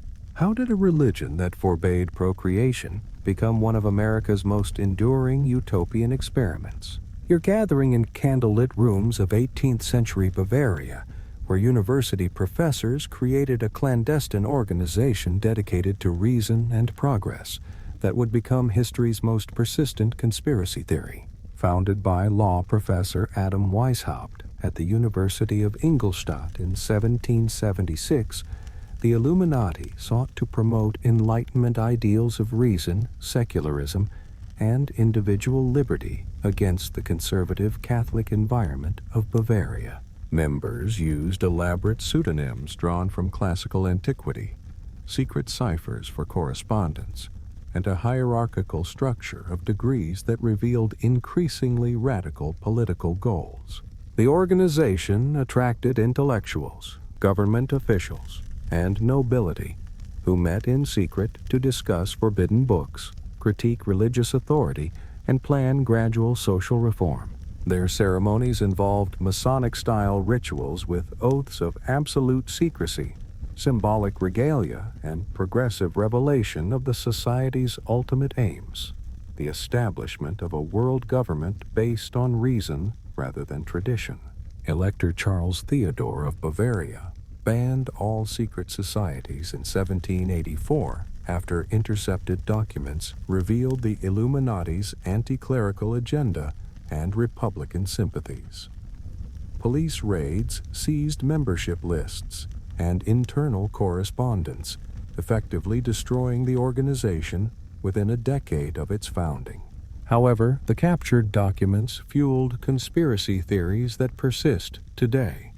with the Illuminati blamed for everything from the French Revolution to modern global politics. How did a small academic society become the template for imagining secret control of world events? You're encountering ash-covered sadhus in cremation grounds along the Ganges, where Hindu mystics practice such extreme spiritual disciplines that even other ascetics consider them dangerously transgressive and spiritually powerful. The Aghori sect represents Hinduism's most radical approach to spiritual liberation, believing that enlightenment requires transcending all social taboos, moral distinctions, and concepts of purity and pollution that limit ordinary consciousness. They live in cremation grounds, meditate while sitting on corpses, eat from human skulls, and consume substances considered utterly polluting, including human flesh from corpses, as spiritual practices designed to destroy ego attachment to conventional reality. Their practices stem from the belief that the divine exists equally in all things, making discrimination between pure and impure a spiritual obstacle that must be eliminated through direct confrontation with society's deepest fears. Aghori sadhus cover themselves with cremation ashes, wear minimal clothing regardless of weather, and own nothing except a skull bowl and perhaps a few ritual implements, demonstrating complete detachment from material concerns. They practice extreme austerities, including prolonged meditation in freezing Himalayan caves, standing in river water for days, and various forms of self-mortification that would kill ordinary people. Hindu authorities have historically viewed them with a mixture of fear and respect, recognizing their spiritual power while maintaining distance from their transgressive practices. Modern Aghoris continue these traditions while adapting to contemporary India, some becoming renowned healers and spiritual teachers despite their shocking methods. How do Hindu mystics transform society's greatest taboos into pathways for spiritual liberation and divine realization? You're walking through turn-of-the-century northern China, where peasants practiced ancient martial arts they believed made them invulnerable to bullets, sparking a mystical uprising that brought 8 foreign armies to Beijing's gates. The Society of Righteous and Harmonious Fists emerged during China's humiliation by foreign powers, combining traditional Chinese boxing with spiritual practices designed to channel supernatural protection. Members gathered in temples and village squares to perform ritualized combat movements they called spirit boxing, entering trance states where they claimed to be possessed by ancient Chinese gods and heroes. During these ceremonies, practitioners would demonstrate apparent immunity to knives and spears, convincing observers that proper spiritual preparation could deflect Western bullets. The movement spread rapidly through drought-stricken regions where foreign missionaries and Chinese Christians were blamed for natural disasters. Boxers wore red sashes and headbands, carried magical amulets, and chanted incantations before battle, believing their gods would turn enemy weapons harmless. When they besieged Beijing's foreign legations in 1900, an international relief force of 20,000 troops from 8 nations fought their way to the capital, ending the rebellion and imposing massive indemnities on China. You're standing in the summer heat of Renaissance Strasbourg, where hundreds of people danced themselves to exhaustion and death in a mysterious epidemic that authorities could only end through more dancing. It began when Frau Trophea stepped into the narrow streets and began dancing frantically, unable to stop despite her obvious distress. Within days, dozens of residents joined her in compulsive, violent dancing that continued day and night. The afflicted danced with bleeding feet, torn clothing, and expressions of terror, yet seemed unable to control their movements. Local authorities consulted physicians who diagnosed hot blood and prescribed more dancing as a cure, hiring professional musicians and opening guild halls as dance venues. The epidemic peaked at around 400 dancers, with witnesses reporting multiple deaths from exhaustion, heart attacks, and strokes. Some participants claimed visions of St. Vitus, leading priests to organize religious processions and exorcisms. The outbreak finally ended when authorities banned public dancing and music, sending the afflicted to mountain shrines for religious healing. Similar dancing manias had occurred across medieval Europe, often targeting young women and the economically stressed. You're entering the humble workshops of 17th century London, where a tailor and his cousin claimed to be the final prophets mentioned in Revelation, creating a small sect that quietly survived for over 300 years. Lodowick Muggleton and John Reeve announced in 1651 that they were the two witnesses prophesied in the Book of Revelation, possessing divine authority to pronounce eternal blessings or curses on humanity. Their followers, called Muggletonians, rejected all organized religion, paid clergy in public worship, instead meeting quietly in members' homes to read Muggleton's writings and sing hymns. They believed God had a physical body and that the soul died with the body until resurrection, views that horrified both Puritans and Anglicans. The sect practiced no sacraments, collected no tithes, and appointed no ministers, maintaining that Muggleton's revelations contained all necessary spiritual guidance. Members included craftsmen, small merchants, and their families, who passed down beliefs through generations with remarkable consistency. They kept detailed records of their meetings, preserved Muggleton's letters as sacred texts, and maintained strict secrecy to avoid persecution. The last known Muggletonian died in 1979, ending one of England's longest surviving religious minorities. Their archives, donated to the British Museum, reveal 3 centuries of quiet faith maintained without institutional support. You're sitting in 1920s Oxford lecture halls, where an Egyptologist proposed that medieval witch trials had uncovered fragments of Europe's ancient pagan religion, creating scholarly controversy that influenced modern witchcraft movements. Margaret Murray, a respected archaeologist, analyzed medieval witch trial records and concluded that accused witches had actually practiced a surviving pre-Christian fertility religion centered on a horned god. Her books, The Witch Cult in Western Europe and The God of the Witches, argued that Sabbats, covens, and ritual practices described in confessions represented genuine pagan survivals rather than demonic fantasies. She claimed this old religion had maintained underground networks for centuries, with practitioners meeting in groups of 13, celebrating seasonal festivals, and worshiping a deity depicted with horns or antlers. Murray's theories were initially taken seriously by academics and influenced encyclopedia entries and textbooks for decades. However, later scholars demonstrated that her evidence was selective, that confession testimonies resulted from torture and leading questions, and that supposed pagan elements reflected Christian demonology rather than authentic traditions. Despite academic rejection, her ideas profoundly influenced modern paganism, Wicca, and neo-witchcraft movements that adopted her vision of witchcraft as ancient goddess religion. Gerald Gardner explicitly credited Murray when founding modern Wicca in the 1950s. You're gathering in London alehouses during the 1640s, where radical Puritans preached that sin was impossible for the truly elect, creating a scandalous movement that terrified religious authorities across the political spectrum.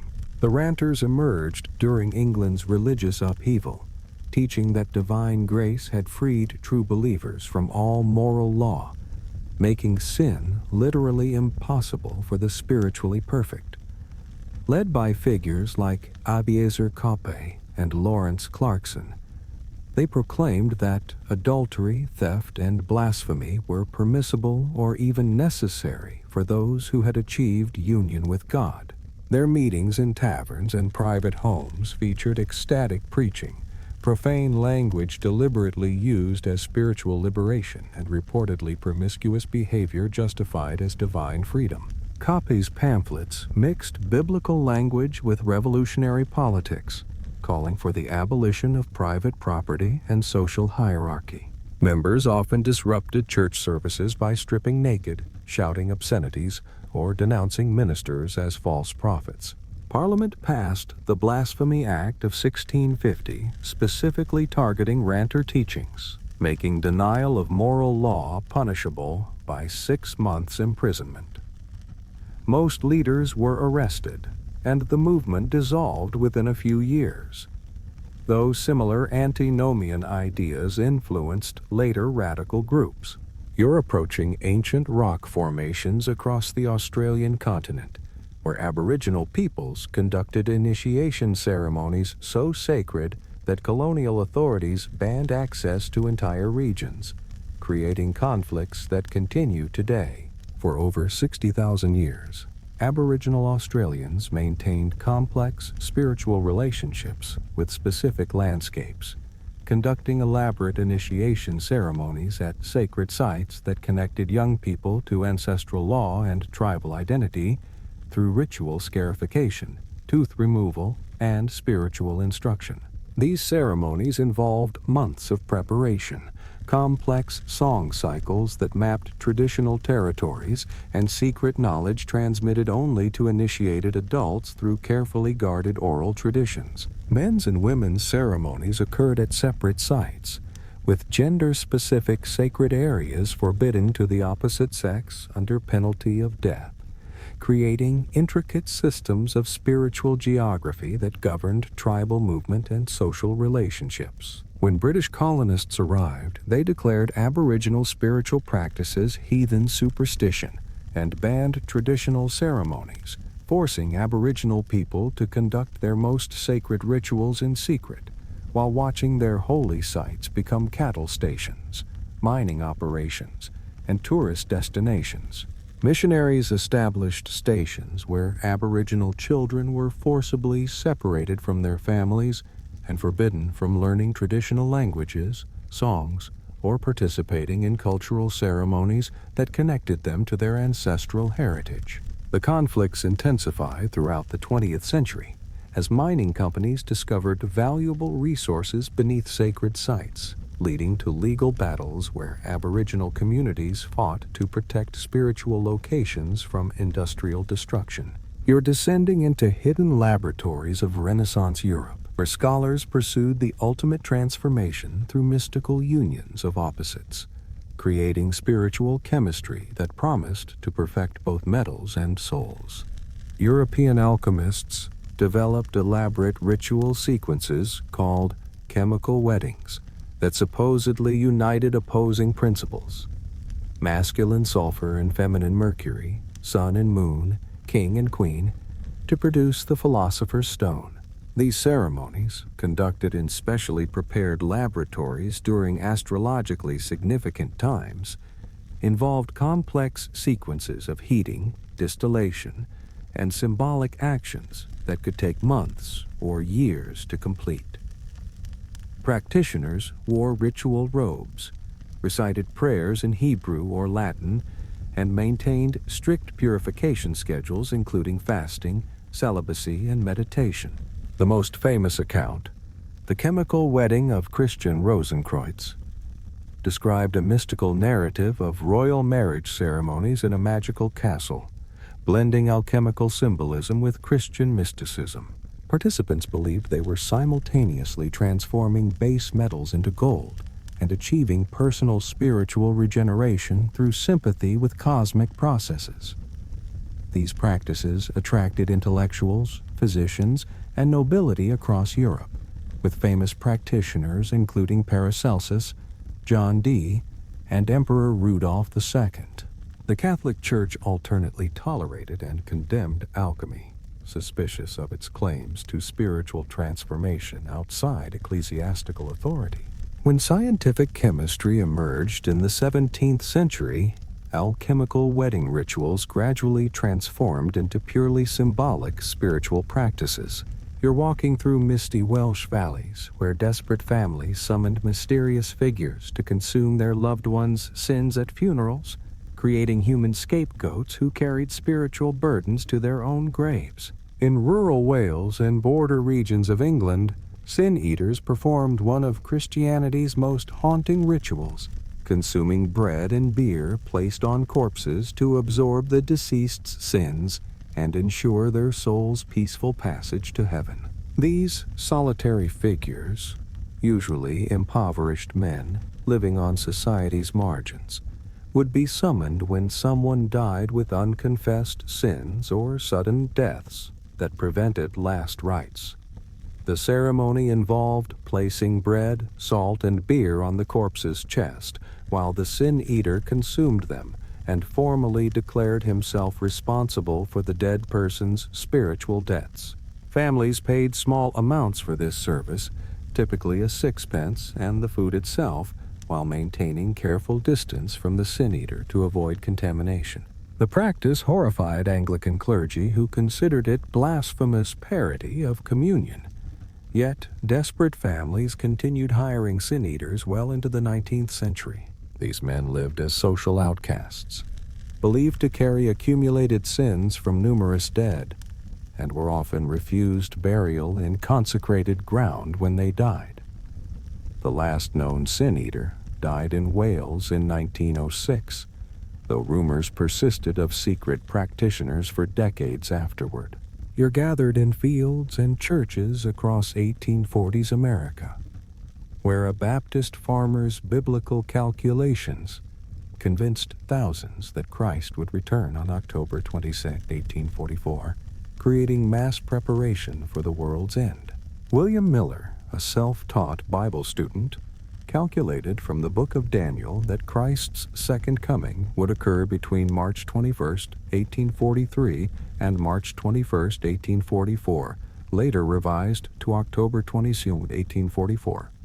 His followers, called Millerites, included farmers, artisans, and middle-class families who sold possessions, abandoned crops, and gathered in white ascension robes to await Christ's return.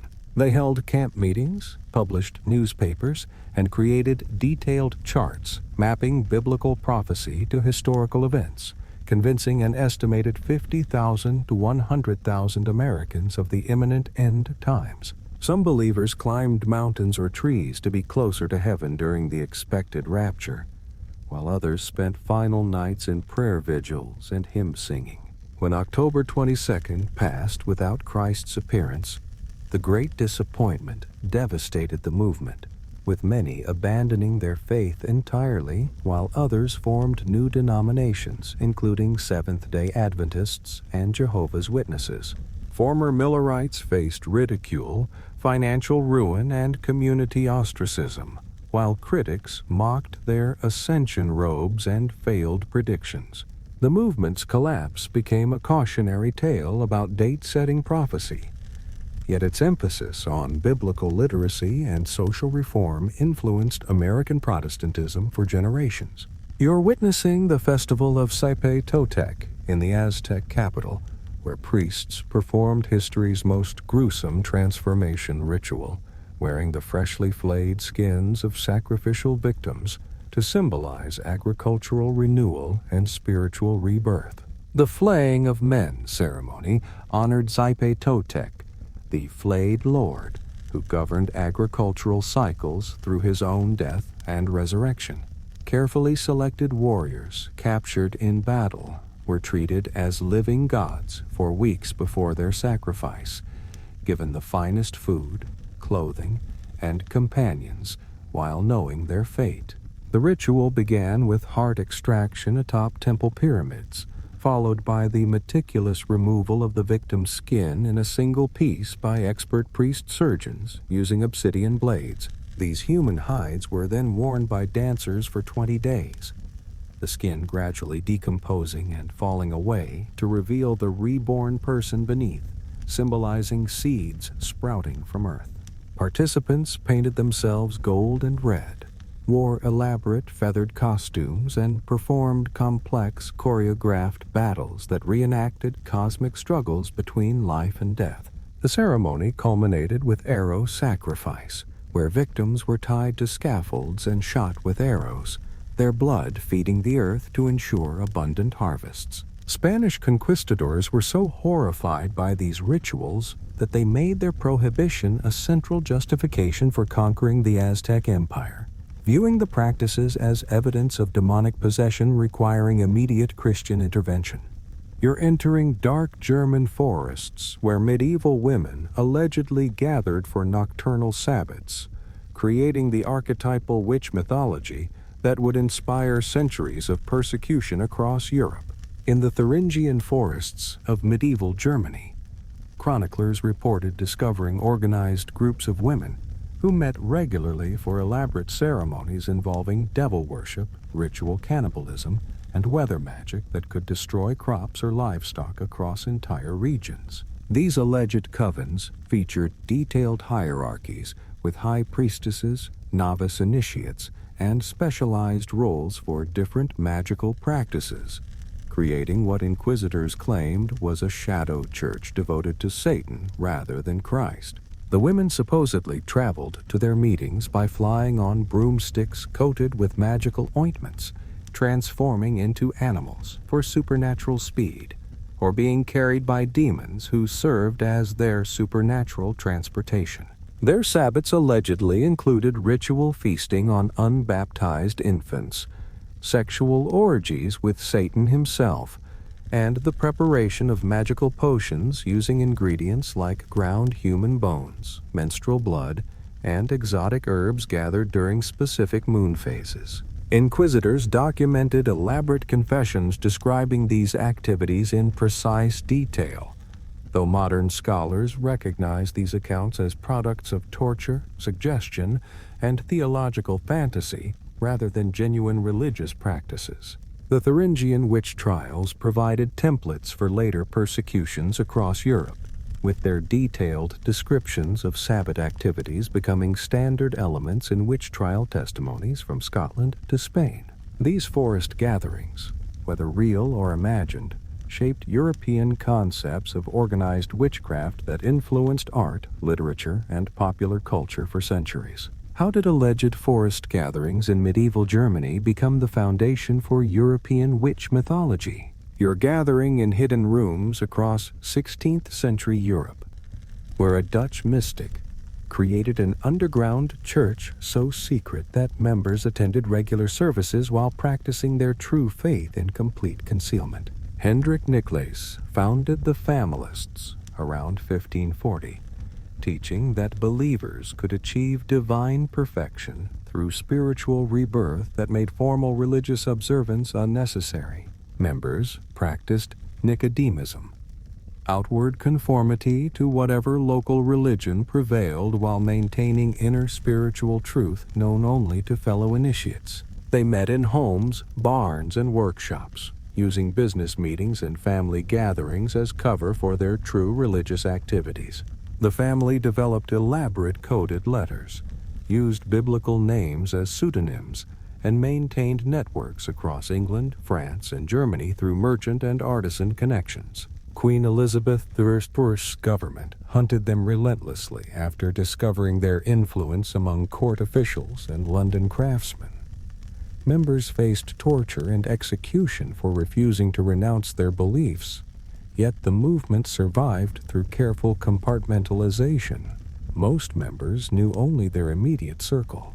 The last known Familist community dissolved in the Netherlands during the 1770s, having maintained nearly 2 centuries of absolute religious secrecy. What drives people to create invisible churches that leave no trace of their existence? You're walking through 17th century Salonika, where thousands of Jews followed a self-proclaimed Messiah into Islam, while secretly maintaining their true faith across generations of double lives. When Sabbatai Zevi declared himself the Jewish Messiah in 1665, Jews across the Ottoman Empire prepared for their return to the Holy Land. His movement collapsed when the Sultan forced him to convert to Islam in 1666, but around 300 families followed him into apostasy, creating the Donmei, turners who appeared Muslim while practicing a hybrid faith in secret. They attended mosques, observed Islamic holidays publicly, and gave their children Muslim names. but gathered privately for Sabbatian rituals mixing Jewish mysticism with messianic beliefs about Zevi's divine nature. The Donmei developed distinct customs. They practiced group marriages within their community, celebrated Zevi's birthday as their holiest day, and maintained Hebrew literacy through clandestine education.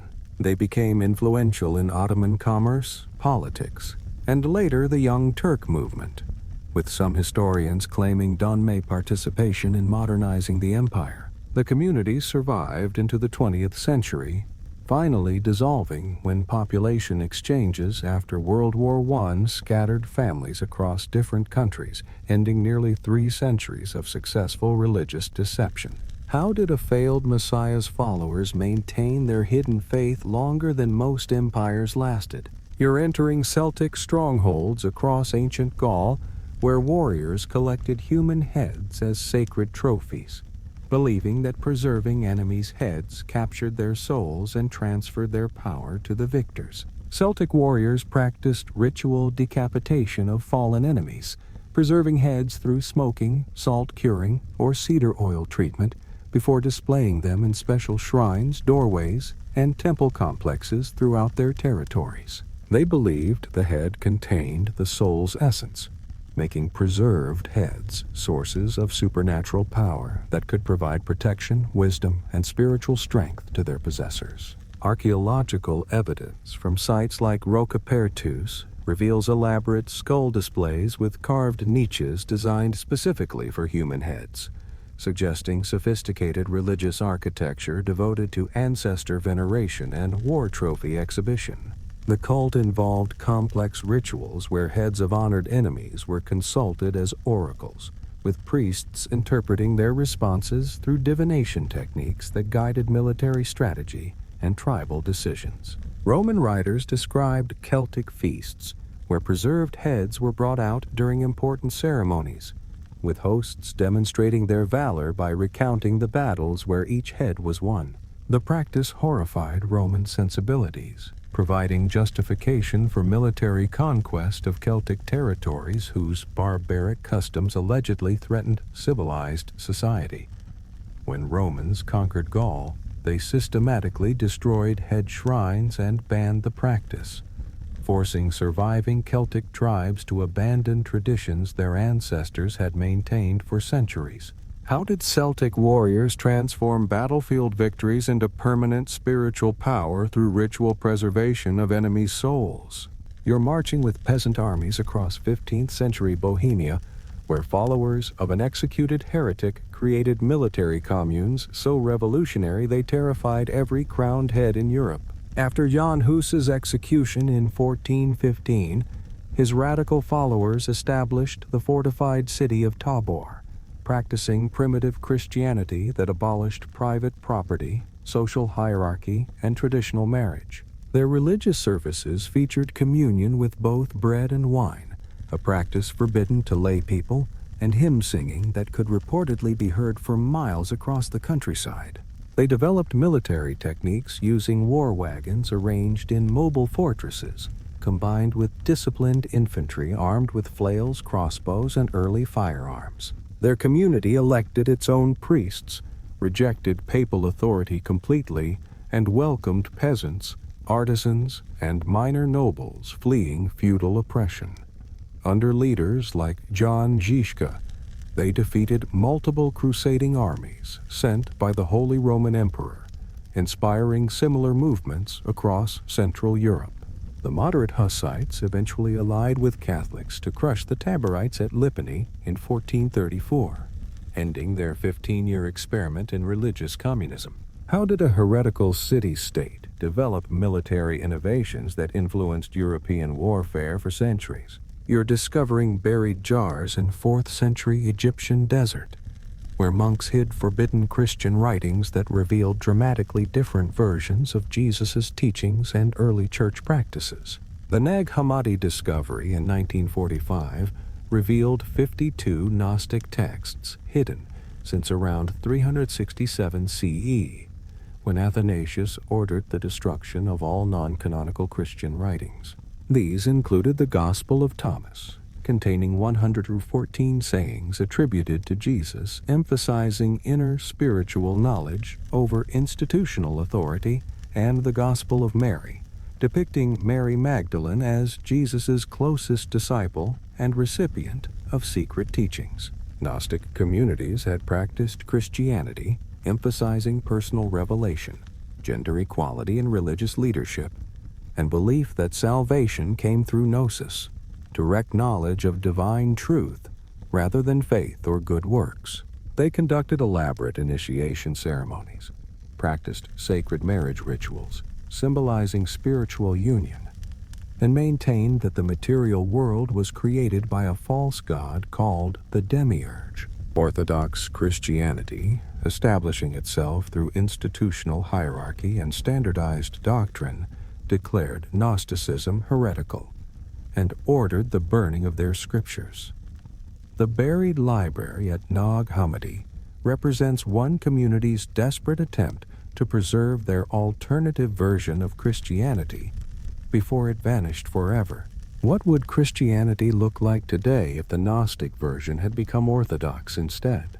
You're climbing to circular stone platforms atop Persian hills, where Zoroastrians exposed their dead to vultures and ravens, practicing funeral rites so alien to other cultures that they were eventually banned across the ancient world. Zoroastrians believed that burying or burning corpses polluted the sacred elements of earth and fire, making sky burial the only acceptable method for disposing of the dead without contaminating creation. They constructed elaborate towers of silence, dakmas, with circular walls and internal rings where bodies were arranged according to age and gender, allowing vultures to strip flesh from bones in ceremonies that returned human remains to the natural cycle. Professional corpse bearers called nasa salers, considered permanently polluted by their work, were the only people allowed to handle dead bodies and arrange them on the towers according to strict ritual protocols.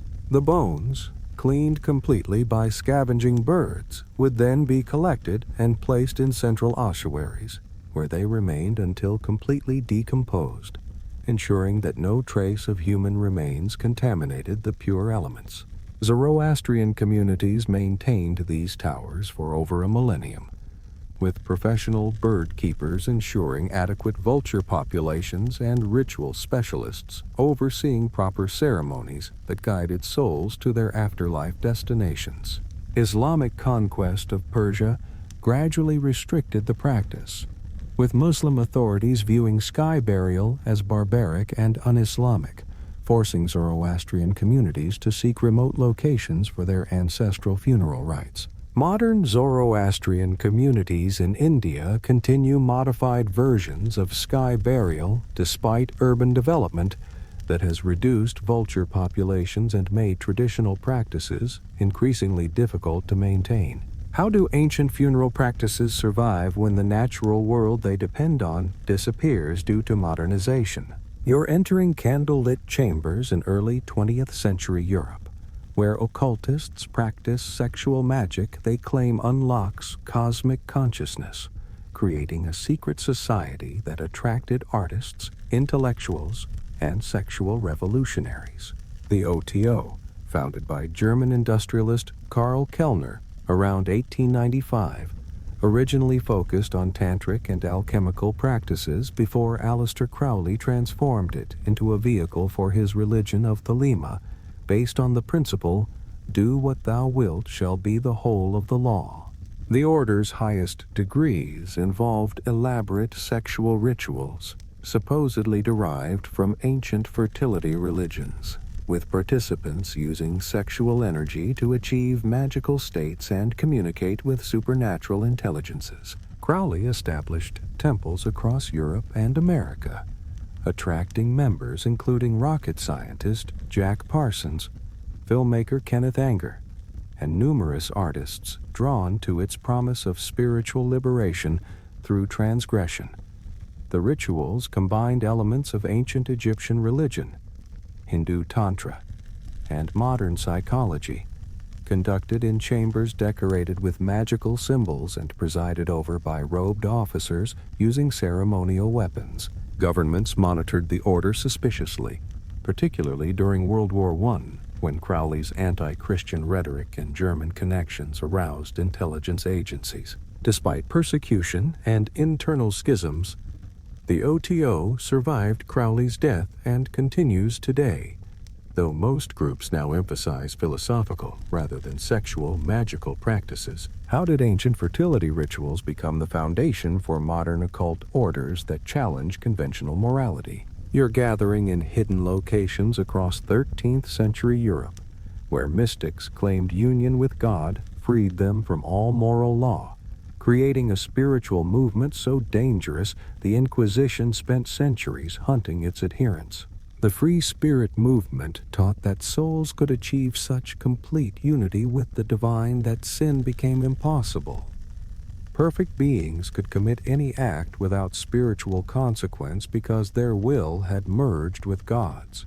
Adherents often lived as wandering holy people, claiming to have transcended all earthly authority, including church law, civil government, and social conventions. They practiced what they called spiritual poverty, abandoning all possessions and social ties to achieve absolute freedom through divine union. Some groups reportedly practiced ritual nudity, sexual liberation, and communal property, though much evidence comes from hostile sources. The movement attracted educated clergy, noble women seeking spiritual authority denied by the church, and artisans drawn to its egalitarian mysticism.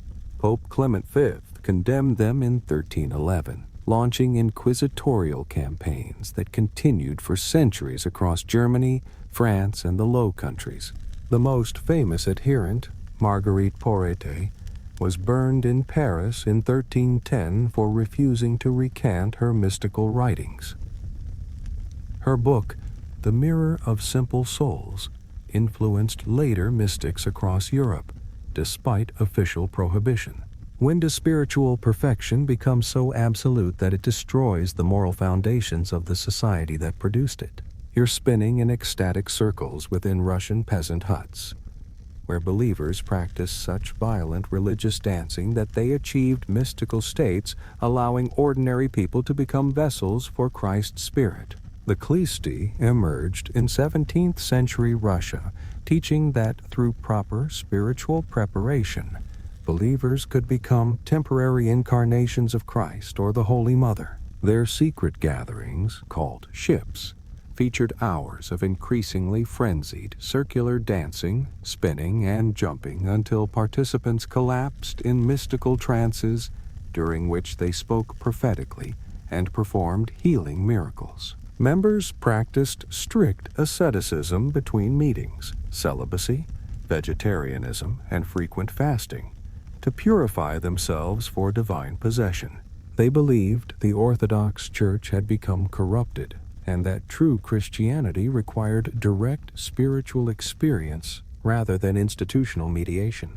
The movement attracted peasants, merchants, and even some nobility seeking authentic religious experience in an age of increasing church formalism. Their meetings occurred in forest clearings, basements, and remote villages, with participants using coded language and maintaining absolute secrecy about their activities. The Orthodox Church declared them heretical, and the Tsarist government conducted periodic persecutions, exiling leaders to Siberia and imprisoning followers. How did Russian peasants transform ecstatic dancing into a pathway for ordinary people to experience divine incarnation? You're gathering in hidden chambers across the ancient Persian Empire, where followers of Mani practiced a religion so threatening to established powers that three empires united to destroy it completely. Mani, a 3rd century prophet, taught that reality consisted of eternal struggle between light and darkness, with human souls as fragments of divine light trapped in evil matter. Manichaean elect renounced all worldly pleasures, meat, wine, property, and sexual relations, while hearers supported them through donations and service. Their elaborate rituals involved hymn singing in multiple languages, confession ceremonies, and symbolic meals where bread and fruit were treated as containing actual particles of trapped light.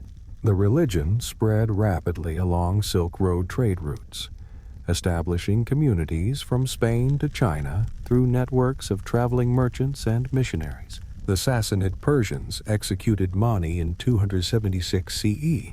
Romans outlawed the faith in 297 CE, and later Christian emperors imposed death penalties for Manichaean practice. Despite persecution, the religion survived for over a millennium, influencing medieval Cathars and inspiring Islamic and Christian heresies across Eurasia before finally disappearing in 14th century China. How did a Persian prophet's cosmic vision create history's most persistently persecuted religion?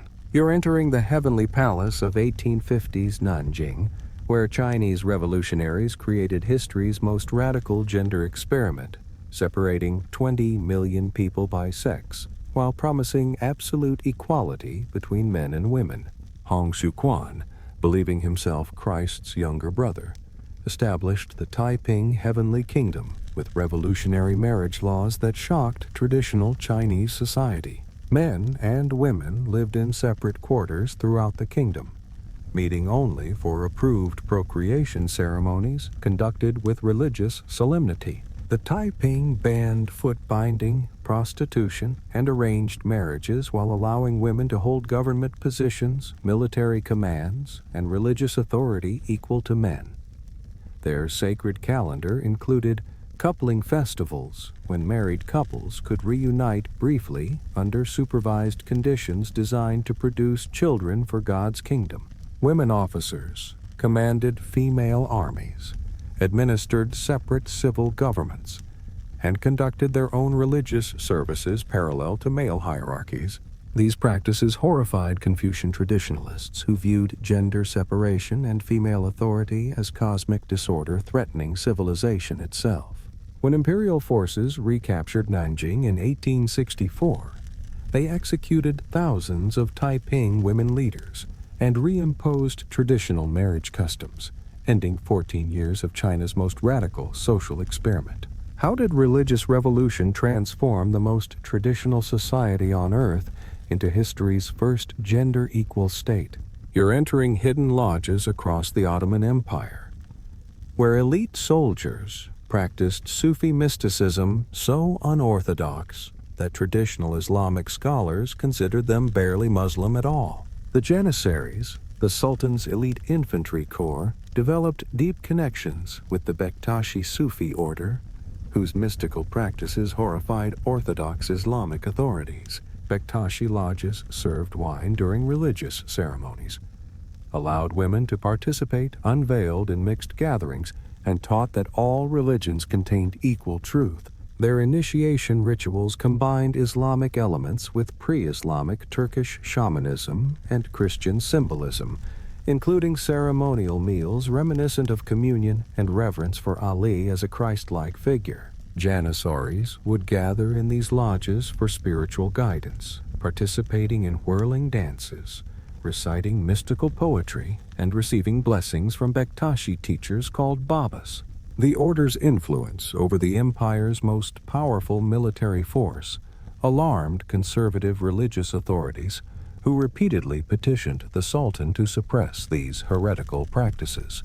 When Sultan Mahmud II destroyed the Janissary course in 1826, he simultaneously banned the Bektashi order, forcing thousands of dervishes into exile in Albania and the Balkans, where their traditions survived Ottoman persecution and continue today. How did mystical warriors practice a form of Islam so liberal it included wine, women, and worship of non-Muslim saints? You're gathering in forest clearings across 15th century Bohemia, where Christian heretics believed removing clothing would restore humanity's original innocence and recreate paradise on earth. The Adamite sect emerged during the Hussite Wars, teaching that nudity during worship returned believers to Adam and Eve's pre-sin state when shame was unknown. Led by charismatic figures like Adam of Tabor, They established communes where members abandoned clothing, private property, and marriage, claiming to have transcended earthly corruption through spiritual perfection. Their ceremonies involved naked dancing, communal bathing, and group sleeping arrangements. They considered expressions of restored innocence rather than sexual license. The Adamites practiced complete economic equality, sharing all possessions and making decisions through collective revelation received during ecstatic worship sessions. They occupied a fortified island in the Lugnis River, living according to what they believed were original divine commandments before human society introduced artificial moral restrictions. Mainstream Hussites, despite their own conflicts with Catholic authority, viewed the Adamites as dangerously radical and attacked their communities in 1421, killing most members and scattering survivors across Central Europe.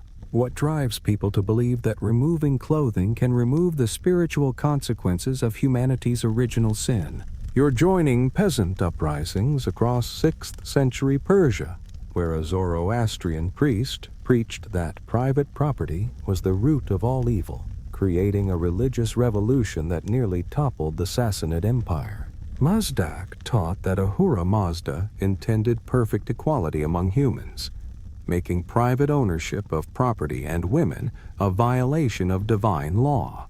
His followers, mainly peasants and urban poor, practiced communal ownership of goods and spouses, believing this eliminated the jealousy and greed that caused social conflict. Mazdakite communities shared everything equally: land, tools, houses, and sexual partners, through rotation systems designed to prevent attachment and inequality.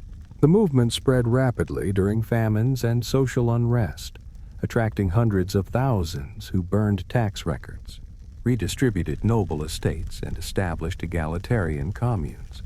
King Kavadwa initially supported Mazdak, seeing the movement as useful against powerful nobility. But the aristocracy eventually convinced his successor Khosrau Thurs that Mazdakism threatened royal authority itself. In 524 CE, Khosrau invited Mazdak and his leading followers to a feast, then buried them alive with their heads protruding from the ground, creating a garden of Mazdakites as a warning to others. The surviving movement went underground, influencing later Persian revolutionary traditions. How did ancient Zoroastrian teachings become the foundation for history's first recorded communist revolution? You're gazing up at towering columns across the Byzantine Empire, where Christian ascetics spent decades living on narrow platforms high above the ground, creating a form of worship so extreme it attracted pilgrims from across the known world. The practice began with Simeon Stylites, who climbed a pillar near Aleppo in 423 CE and remained there for 37 years, preaching to crowds gathered below while enduring exposure to sun, rain, and snow on a platform barely 6 feet square. His dramatic asceticism inspired hundreds of imitators across Syria, Mesopotamia, and Asia Minor, who spent years or entire lifetimes atop columns ranging from 6 to 60 feet high. These pillar saints developed elaborate systems of ropes and baskets for receiving food, disposing of waste, and communicating with disciples who built monasteries around their columns. They attracted massive crowds of pilgrims seeking blessings, healings, and spiritual guidance from men considered so holy they had transcended normal human limitations. The Byzantine Church eventually regulated the practice, requiring approval for new stylites and ensuring they received proper theological education, but the movement continued for over 1,000 years. The last known stylite died in Georgia in the 19th century, ending one of Christianity's most physically demanding forms of devotion. What drives people to choose decades of isolation on narrow platforms as their path to divine communion? You're standing beside funeral pyres across traditional India, where Hindu widows performed the ultimate act of devotion, immolating themselves alive on their husbands' burning corpses in rituals that horrified colonial authorities but were considered sacred duty by believers. Sati, meaning virtuous woman, represented the highest form of wifely devotion in traditional Hindu society, where widows demonstrated their purity and spiritual power by choosing death over the shame of widowhood. The ritual began with elaborate preparations, including ritual bathing, donning wedding garments, and distribution of gifts to family members and priests who blessed the widow's sacrifice. Communities gathered to witness these ceremonies, believing that a woman's voluntary death purified her family for 7 generations and granted her immediate spiritual liberation. The widow would walk around her husband's pyre 7 times, reciting prayers and mantras before climbing onto the burning wood, where priests would sometimes secure her with bamboo poles to prevent escape. British colonial authorities viewed sati as barbaric murder and systematically banned the practice starting in 1829, despite fierce resistance from traditional Hindu communities who considered it divine commandment. Underground sati ceremonies continued in remote regions well into the 20th century, with the last documented case occurring in Rajasthan in 1987, demonstrating the persistence of ancient religious traditions despite legal prohibition. How did Hindu society transform a woman's death into the ultimate expression of religious devotion and family honor? You're joining secret literary circles across 13th century Italy, where poets used coded love poetry to conceal heretical religious teachings that challenged both papal authority and conventional Christianity. The faithful of love included famous poets like Dante Alighieri, who embedded esoteric Christian teachings within romantic verses addressed to idealized women like Beatrice. These literary societies practiced what they called intellectual love, worship of feminine wisdom figures representing divine knowledge rather than earthly romantic attachment. Their poems contained multiple layers of meaning: surface romantic content for general readers, philosophical allegories for educated audiences, and hidden religious doctrines for initiates who understood their symbolic language. The movement drew inspiration from Cathar teachings, Islamic mysticism, and Platonic philosophy, creating a synthesis that depicted spiritual enlightenment through love of divine wisdom embodied in feminine form. Members communicated through elaborate poetic correspondences, using standardized symbols and metaphors that concealed their true beliefs from church authorities, increasingly suspicious of popular religious movements. While the Catholic Church never officially condemned the Fedeli d'Amore, individual members faced investigation for heretical ideas, and the movement gradually transformed into purely literary academies as religious persecution intensified during the later medieval period. How did medieval poets hide revolutionary religious teachings within love songs that still inspire romance literature today? You're gathering in 2nd century Alexandria, where a Christian sect taught that souls must experience every possible sin to achieve salvation, creating practices so scandalous they influenced anti-Christian propaganda for centuries. Carpocrates and his followers believed souls were divine sparks trapped in material bodies, required to experience all earthly possibilities, including every form of sin, before returning to their heavenly origin. They practiced ritual promiscuity, theft, and blasphemy as religious obligations, arguing that moral restrictions were inventions of inferior angels who created the physical world to trap divine souls. Their ceremonies reportedly included communal sexual activities, consumption of bodily fluids they considered sacred, and deliberate violation of every moral law as acts of spiritual liberation. The sect attracted educated Greeks fascinated by Platonic philosophy, mixed with libertine practices justified as religious duty. They claimed possession of secret teachings from Jesus transmitted through his son Epiphanes, who allegedly died young to prevent him from corrupting these pure doctrines. Early Christian writers like Irenaeus devoted extensive treatises to refuting Carpocratian teachings, but their vivid descriptions of sect practices became source material for later pagan critics who portrayed all Christians as immoral degenerates. The movement disappeared by the 4th century, though similar antinomian ideas influenced various Gnostic groups throughout the Byzantine period. How did early Christians convince themselves that committing every possible sin was necessary for spiritual salvation? You're joining radical Franciscan communities across 13th century Europe, where monks believed the official church had become so corrupted that only absolute poverty could restore authentic Christianity before the world's end. The spiritual Franciscans, led by figures like Peter Olivi and Angelo Clarino, taught that Francis of Assisi's rule of absolute poverty was literally Christ's final commandment to humanity before the Last Judgment. They practiced more extreme asceticism than mainstream Franciscans, wearing patched robes, refusing all money, and living entirely from begging while condemning papal wealth as evidence of ecclesiastical corruption. Their theological writings predicted the imminent collapse of the institutional church, to be replaced by a church of the Spirit consisting only of perfectly poor believers following Francis's example. The movement attracted thousands of friars across Italy, southern France, and Spain who established hidden communities practicing what they considered the only authentic Christian lifestyle remaining on earth.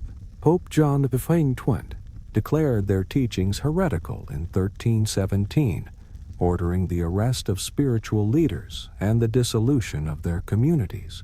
Many fled to remote mountain monasteries or joined Fraticelli groups that continued practicing absolute poverty despite papal prohibition. The movement influenced later Protestant reforms, emphasizing apostolic poverty and criticism of ecclesiastical wealth. How did Francis of Assisi's embrace of poverty become so radical it threatened the very church he sought to serve? You're walking through 19th century Iran, where a young merchant's mystical visions sparked a religious revolution so radical that thousands chose martyrdom over surrender. The Bab, meaning gate, declared himself the forerunner of a new divine revelation in 1844, attracting followers who abandoned Islamic law for his revolutionary teachings. Babies practiced gender equality, economic justice, and religious tolerance that horrified Shia clerics and Persian nobility. Their secret gatherings featured recitation of the Bab's writings, communal prayers facing his prison, and preparation for the coming of He whom God shall make manifest. When authorities discovered their meetings, persecution escalated into open warfare as Babi communities defended themselves in mountain fortresses. At Fort de Barcy, 300 defenders held off 10,000 government troops for months through fierce resistance inspired by mystical devotion. The movement's most shocking moment came when a young Babi woman, Tahira Quratul Ain, removed her veil at a gathering symbolically declaring the end of Islamic law. The government executed the Bab in 1850 and thousands of followers afterward, but survivors founded the Baha'i faith. How did one man's claim to divine revelation transform into a religion that spans the globe today? You're hiding in remote Italian monasteries where rebel Franciscans maintained absolute poverty despite papal prohibition, creating underground communities that lasted for centuries.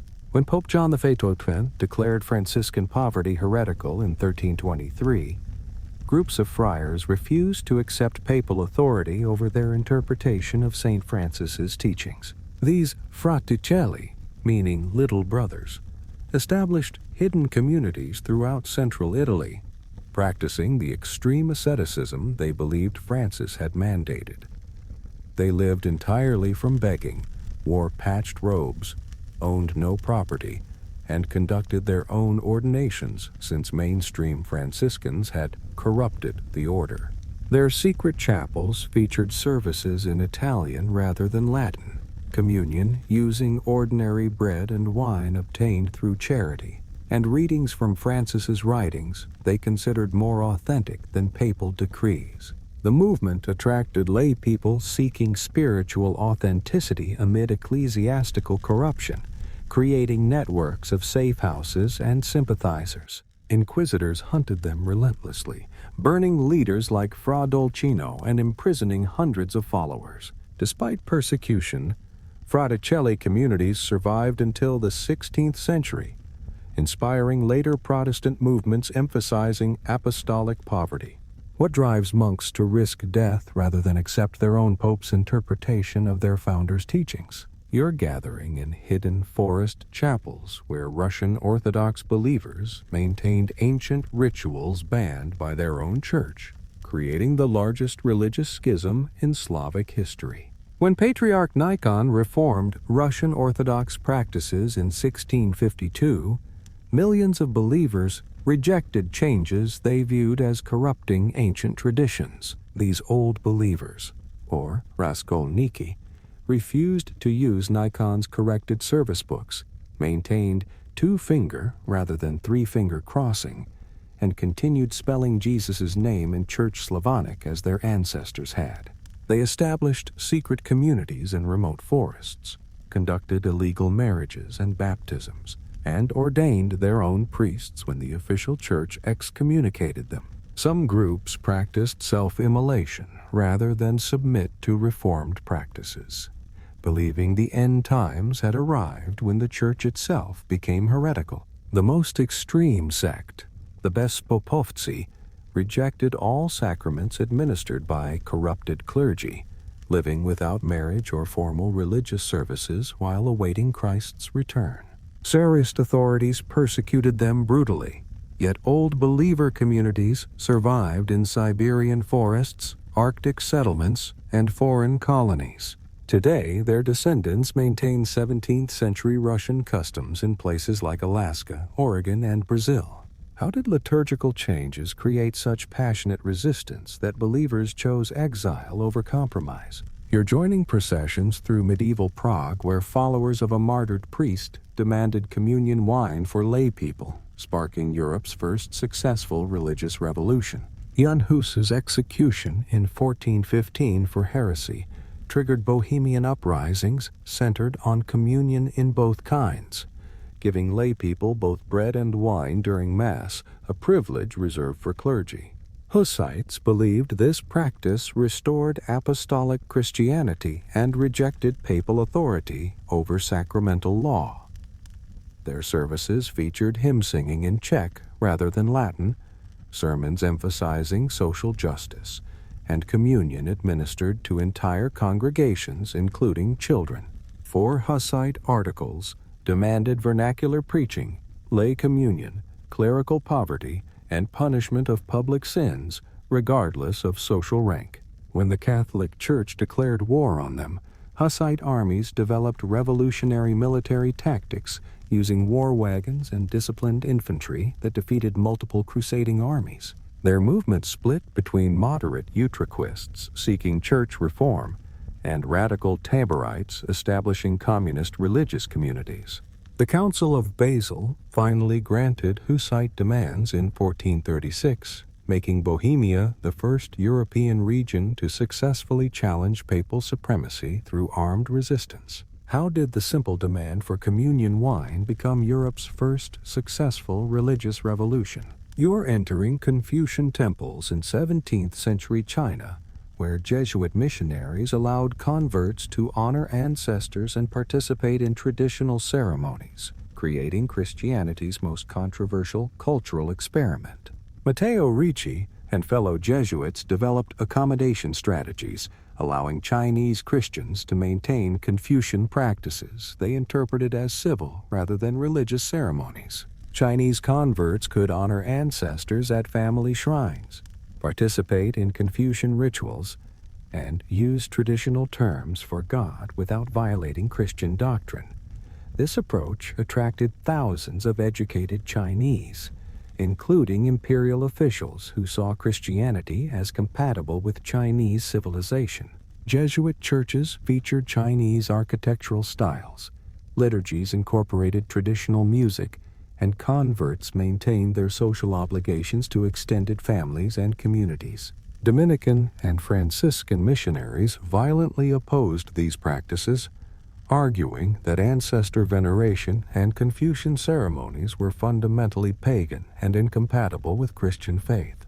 The controversy reached Rome, where Pope Clement V condemned Chinese rites in 1704, forcing Chinese Christians to choose between their ancestral culture and their new religion. The Kangxi Emperor responded by banning Christian missions, effectively ending China's early Christian experiment and closing the country to Western religious influence for 2 centuries. How did missionary disputes over cultural adaptation destroy Christianity's greatest opportunity in Chinese history? You're joining ecstatic gatherings in 2nd century Asia Minor, where Christians practiced prophecy, speaking in tongues, and female religious leadership that challenged emerging church hierarchy.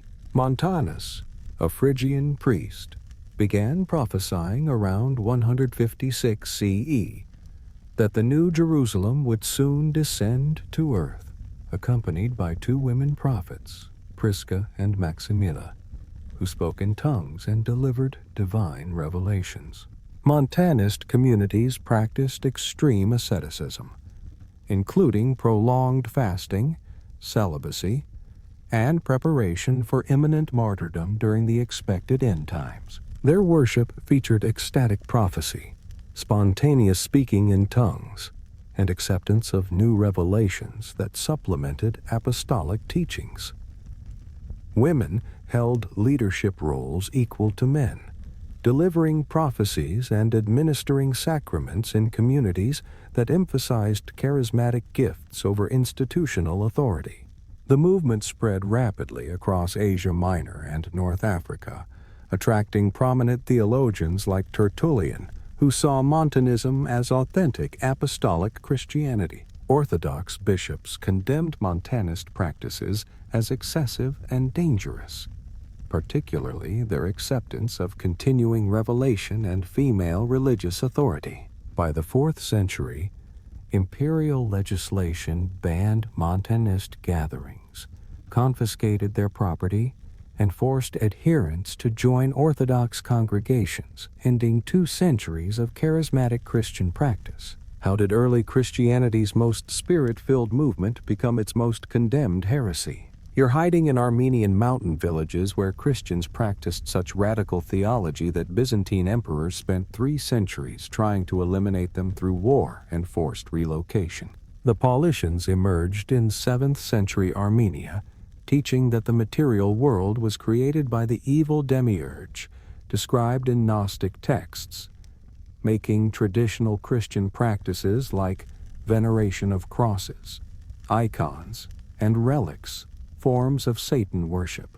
They rejected infant baptism, priestly hierarchy, and church buildings, conducting services in homes and natural settings while awaiting spiritual transformation that would free souls from physical corruption. Their communities practiced economic equality, elected their own leaders, and maintained that salvation came through inner spiritual knowledge rather than sacramental participation. Paulician theology influenced both Islamic and Christian mystics across the Byzantine frontier, creating synthesis movements that alarmed Orthodox authorities. Emperor Constantine V began systematic persecution in 745 CE, deporting entire Paulician populations to Thrace and forcing conversion through military pressure. Despite centuries of oppression, Paulician communities survived in isolated regions, influencing later Bogomil and Cathar movements that spread their dualist theology across medieval Europe. Some scholars traced their influence to modern Bulgarian and Armenian religious minorities that maintain distinctive theological traditions. How did Armenian mountain Christians develop such radical theology that it influenced heresies across 3 continents? You're gathering in 18th century Austria, where Emperor Joseph II's religious reforms created a new form of Catholicism so rational it horrified traditional believers and attracted Enlightenment intellectuals. Joseph II's Edict of Toleration in 1781 not only granted religious freedom to Protestants and Orthodox Christians, but also reformed Catholic practices according to Enlightenment principles. Josephite Catholicism emphasized moral philosophy over mystical devotion, practical charity over contemplative prayer, and rational theology over traditional scholasticism. The emperor closed hundreds of contemplative monasteries, redirected their wealth to hospitals and schools, and required shortened liturgies focused on ethical instruction rather than ceremonial display. Parish priests became government employees, delivering moral education through simplified sermons emphasizing civic virtue and social responsibility. Traditional Catholic practices like pilgrimage, relic veneration, and elaborate feast days were discouraged as superstitious obstacles to rational religion. This Reformed Catholicism attracted educated middle classes seeking modern spirituality, but alienated peasants attached to traditional devotions.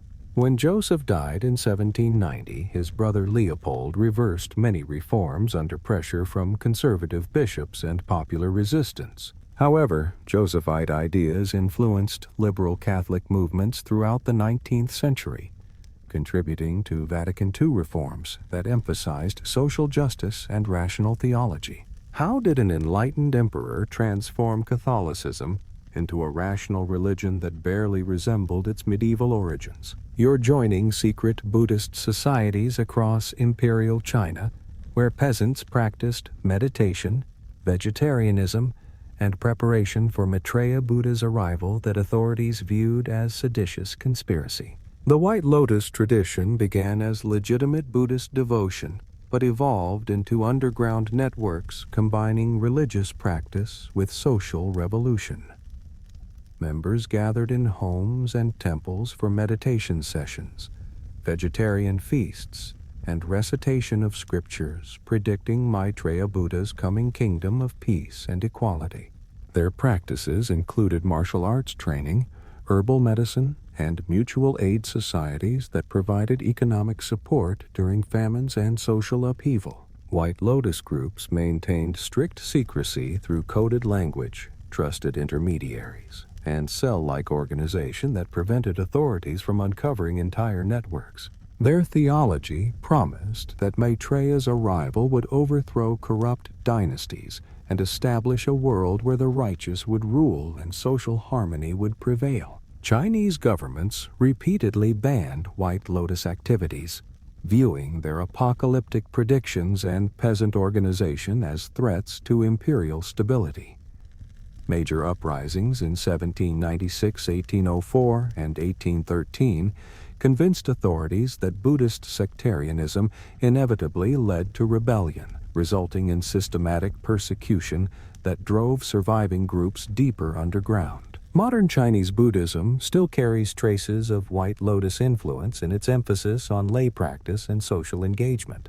How did peaceful Buddhist meditation societies become China's most persistent underground revolutionary movement? You're gathering in English village homes where followers of John Wycliffe read translated scriptures and questioned church authority, creating England's first Protestant movement. Wycliffe's followers, mockingly called Lollards, mumblers, spread across England after his death in 1384, teaching that scripture rather than church tradition contained ultimate religious authority.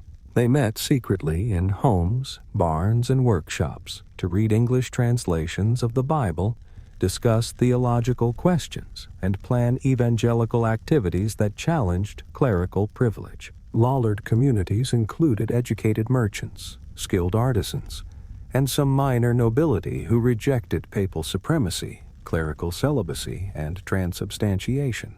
Their services featured Bible reading in English, simple prayers without elaborate ritual, and discussions emphasizing personal salvation over sacramental mediation. They practiced strict moral codes, condemned clerical wealth, and argued that any righteous person could perform religious functions without ordination. Henry V launched systematic persecution after the Oldcastle Revolt in 1414, burning leaders and forcing others underground. Lollard influence survived in scattered communities for over a century, providing foundations for later Protestant Reformation when Henry VIII broke with Rome. Their emphasis on vernacular scripture and lay religious authority directly influenced English Protestantism's distinctive character.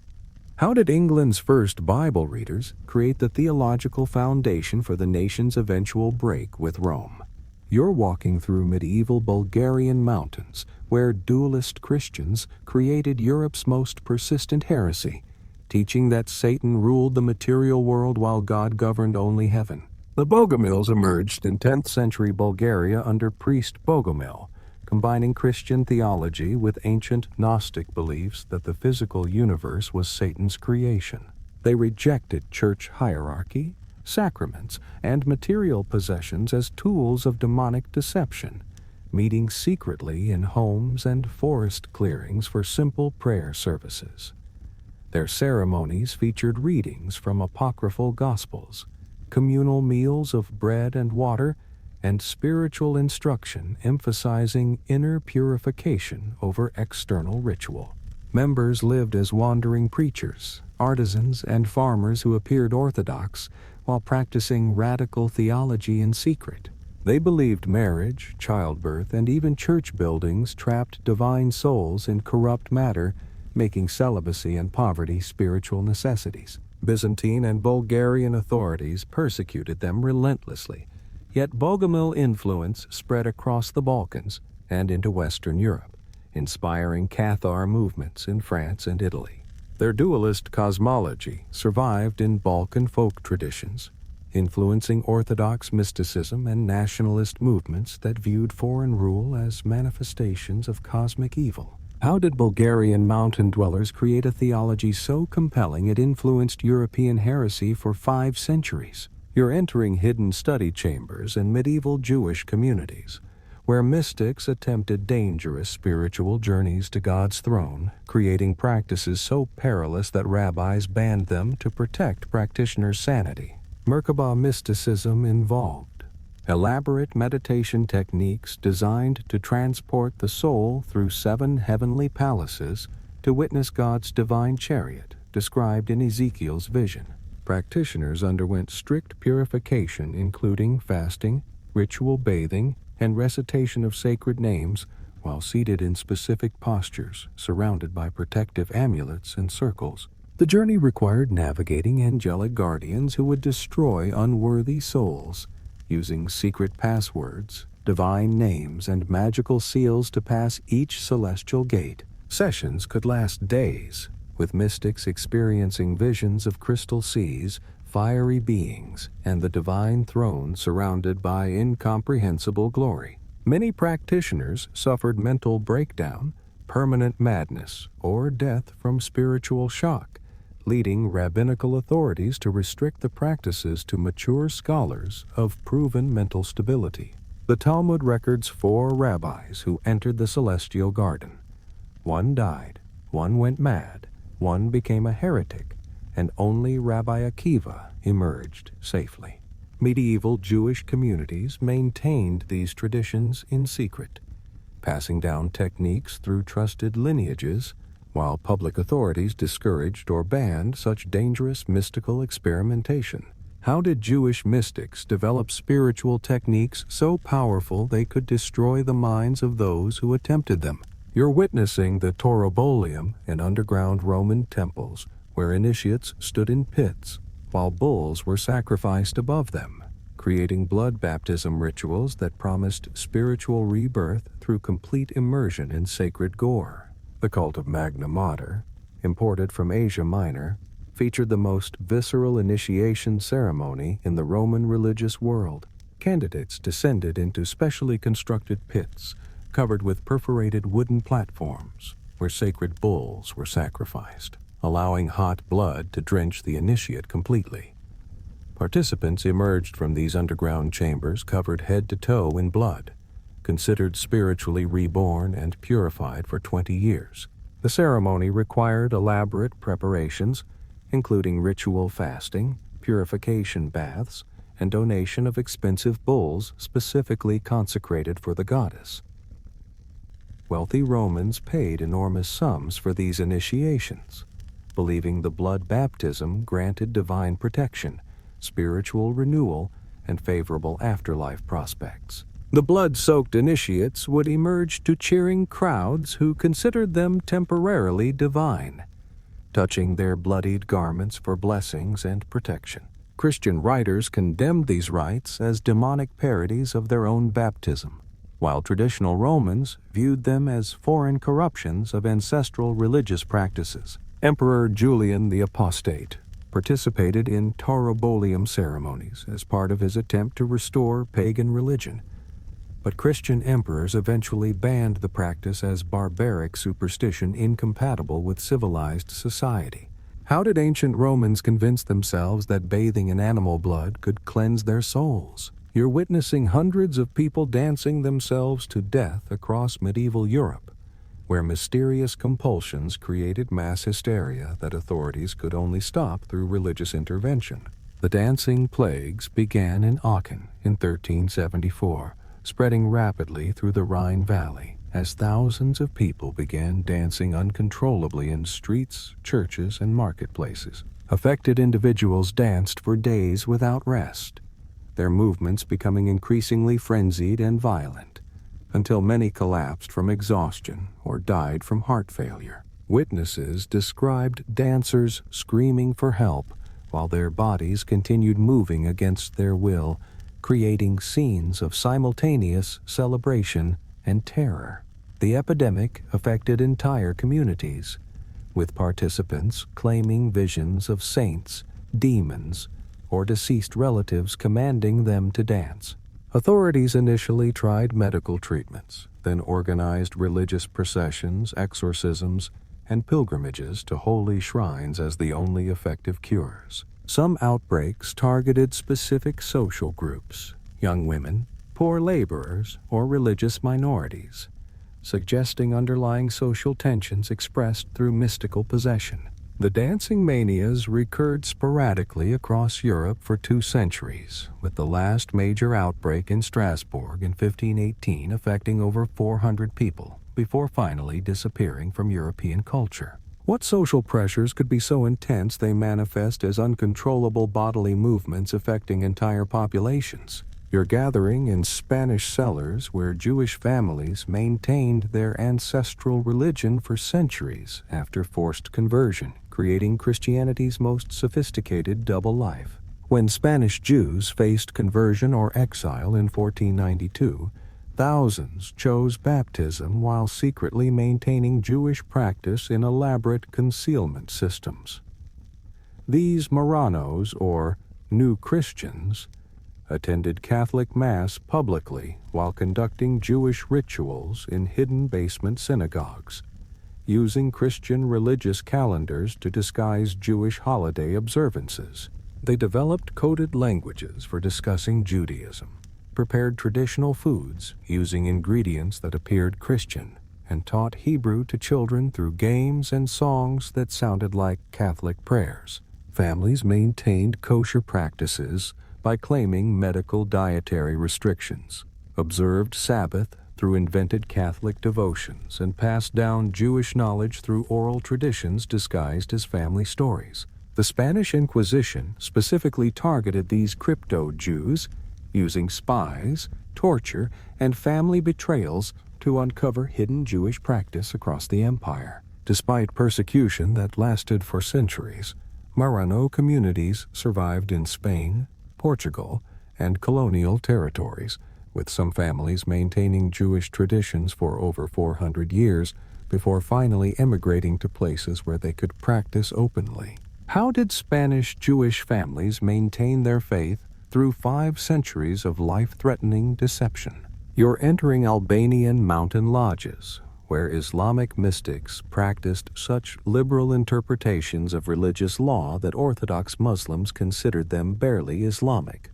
The Bektashi order emerged in 13th century Anatolia, developing Sufi practices that incorporated pre-Islamic Turkish traditions, Christian elements, and Shia theology into a synthesis that horrified Sunni authorities. Their ceremonies featured ritual wine consumption, mixed gender gatherings, and reverence for Ali as a Christ-like figure.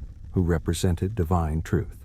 Bektashi lodges welcomed women as full participants in mystical practices, conducted services in Turkish rather than Arabic, and taught that all religions contained equal spiritual validity. Their initiation rituals involved symbolic death and rebirth ceremonies, oath-taking before sacred objects, and progressive revelation of esoteric teachings that emphasized inner spiritual experience over external religious observance.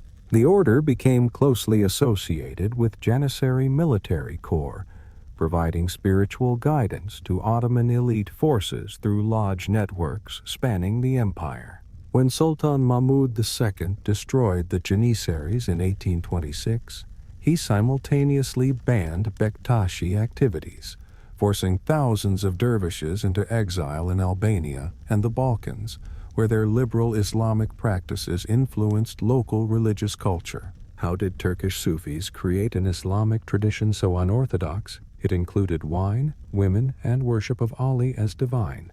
You're studying forbidden manuscripts in 12th century monasteries, where a Calabrian abbot predicted Christianity's imminent transformation into a purely spiritual religion that would make the institutional church obsolete. Joachim of Fiore developed a revolutionary theology, dividing history into 3 ages: the Father, Old Testament; the Son, New Testament; and the approaching age of the Holy Spirit, when institutional Christianity would dissolve into direct mystical experience. His followers, called Joachimites, calculated that this transformation would begin around 1260, making them Christianity's most sophisticated prophetic movement. They practiced extreme asceticism in preparation for the coming spiritual age, established communities that prefigured the expected egalitarian future, and produced detailed commentaries on Revelation and Daniel that mapped current events onto biblical prophecy. They practiced extreme asceticism in preparation for the coming spiritual age, established communities that prefigured the expected egalitarian future, and produced detailed commentaries on Revelation and Daniel that mapped current events onto biblical prophecy. Joachimite influence spread through Franciscan and Dominican orders, inspiring reformers who saw institutional corruption as evidence of the old age's ending. Their prophecies attracted peasant movements, heretical sects, and political revolutionaries who interpreted contemporary crises as signs of approaching transformation. The Catholic Church condemned Joachimite teachings in 1215,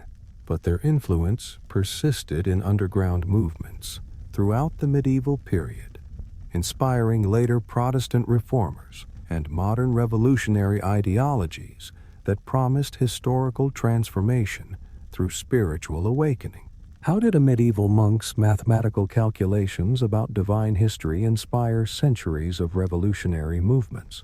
You're joining secret study circles in 10th century Cordoba, where Muslim intellectuals synthesized Greek philosophy with Islamic mysticism, creating teachings so advanced they influenced European thought for centuries. The Ikhwan al-Safa, Brethren of Purity, developed an encyclopedic philosophical system combining Aristotelian science, Platonic metaphysics, and Islamic theology into a unified vision of cosmic harmony. Their 52 treatises, circulated through underground networks, taught that souls could achieve divine knowledge through mathematical study, musical harmony, and contemplation of natural order. Their 52 treatises, circulated through underground networks, taught that souls could achieve divine knowledge through mathematical study, musical harmony, and contemplation of natural order. Members gathered in private homes for discussions that ranged from astronomy and geometry to mystical psychology and political theory, maintaining strict secrecy about their advanced teachings. They believed that esoteric knowledge should be revealed gradually to prevent dangerous misunderstanding, creating initiation levels that guided students from basic philosophy to advanced mystical experience. Their synthesis influenced Jewish, Christian, and Islamic thinkers across medieval Europe and the Middle East, with translations appearing in Hebrew and Latin that shaped scholastic philosophy. Islamic authorities viewed their philosophical approach as potentially heretical, leading to persecution that scattered the movement across the Islamic world. How did medieval Muslim philosophers create a secret curriculum that influenced European universities for centuries? You're following clandestine mountain paths where medieval heretics maintained unauthorized priesthood for over 700 years, creating Europe's longest surviving underground clergy despite relentless persecution. The Waldensian barbs, uncles, served as traveling ministers throughout the Alpine regions, ordained through secret ceremonies conducted in remote mountain caves and forest clearings by communities that rejected papal authority over religious ordination. These men memorized entire books of scripture in local languages, traveled disguised as merchants or pilgrims, and conducted clandestine religious services in homes, barns, and hidden chapels throughout Piedmont, Savoy, and southern France. They performed marriages, baptisms, and communion services using bread and wine obtained through sympathetic networks, maintaining sacramental life for communities cut off from Catholic clergy. Their ordination rituals involved laying on of hands by existing barbs, confession of faith in Waldensian theology, and solemn vows to maintain the pure apostolic tradition despite persecution and death. They developed elaborate codes for identifying fellow believers, safe houses for hiding during inquisitorial searches, and escape routes through mountain passes when authorities discovered their activities. Many were captured, tortured, and burned at the stake. Yet new barbs continued to be ordained, generation after generation. Their underground priesthood survived the medieval Inquisition, Renaissance persecution, and counter-Reformation campaigns, finally emerging into legal recognition only in 1848. How did mountain communities maintain unauthorized priesthood through 7 centuries of systematic persecution?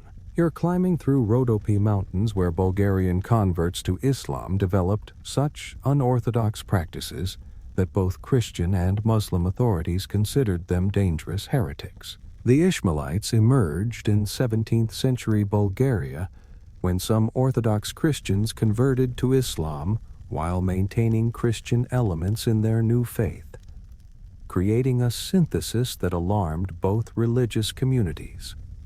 They practiced Sufistic rituals in hidden mountain lodges, combining Islamic prayers with Orthodox hymns, Christian iconography with Islamic calligraphy, and Bulgarian folk traditions with mystical theology. They practiced Sufistic rituals in hidden mountain lodges, combining Islamic prayers with Orthodox hymns, Christian iconography with Islamic calligraphy, and Bulgarian folk traditions with mystical theology. Their ceremonies featured ecstatic dancing, collective singing in multiple languages, and reverence for both Jesus and Muhammad as equally divine messengers. Members maintained dual religious identities, attending Orthodox churches and Islamic mosques, while practicing their syncretic faith in secret gatherings that emphasized inner spiritual experience over external conformity. Ottoman authorities viewed them as potentially seditious pseudo-Muslims who might inspire Christian rebellion, while Orthodox priests condemned them as traitors who had corrupted both religions through impossible synthesis. The movement attracted Bulgarians seeking religious expression that honored their cultural heritage while adapting to Islamic political dominance. Modern Pomak communities in the Balkans maintain traces of Ishmaelite traditions, practicing forms of Islam that incorporate pre-Islamic Slavic elements and Christian symbolism. You're gathering in 4th century Spanish monasteries where ascetic Christians developed such radical practices that they became the first heretics officially executed by the Roman Empire. Priscillian of Avila taught extreme asceticism including vegetarianism, celibacy for all believers, and mystical practices that emphasized direct divine revelation over church authority. His followers included wealthy women who found in Priscillianism the religious leadership denied them by Orthodox Christianity, conducting secret meetings in private villas and mountain retreats. They practiced magical techniques borrowed from ancient Iberian traditions, used apocryphal texts banned by other Christians, and developed astrological calendars for religious observances. Their ceremonies featured ecstatic prayer, prophetic visions, and spiritual exercises designed to achieve mystical union with God through personal revelation rather than sacramental mediation.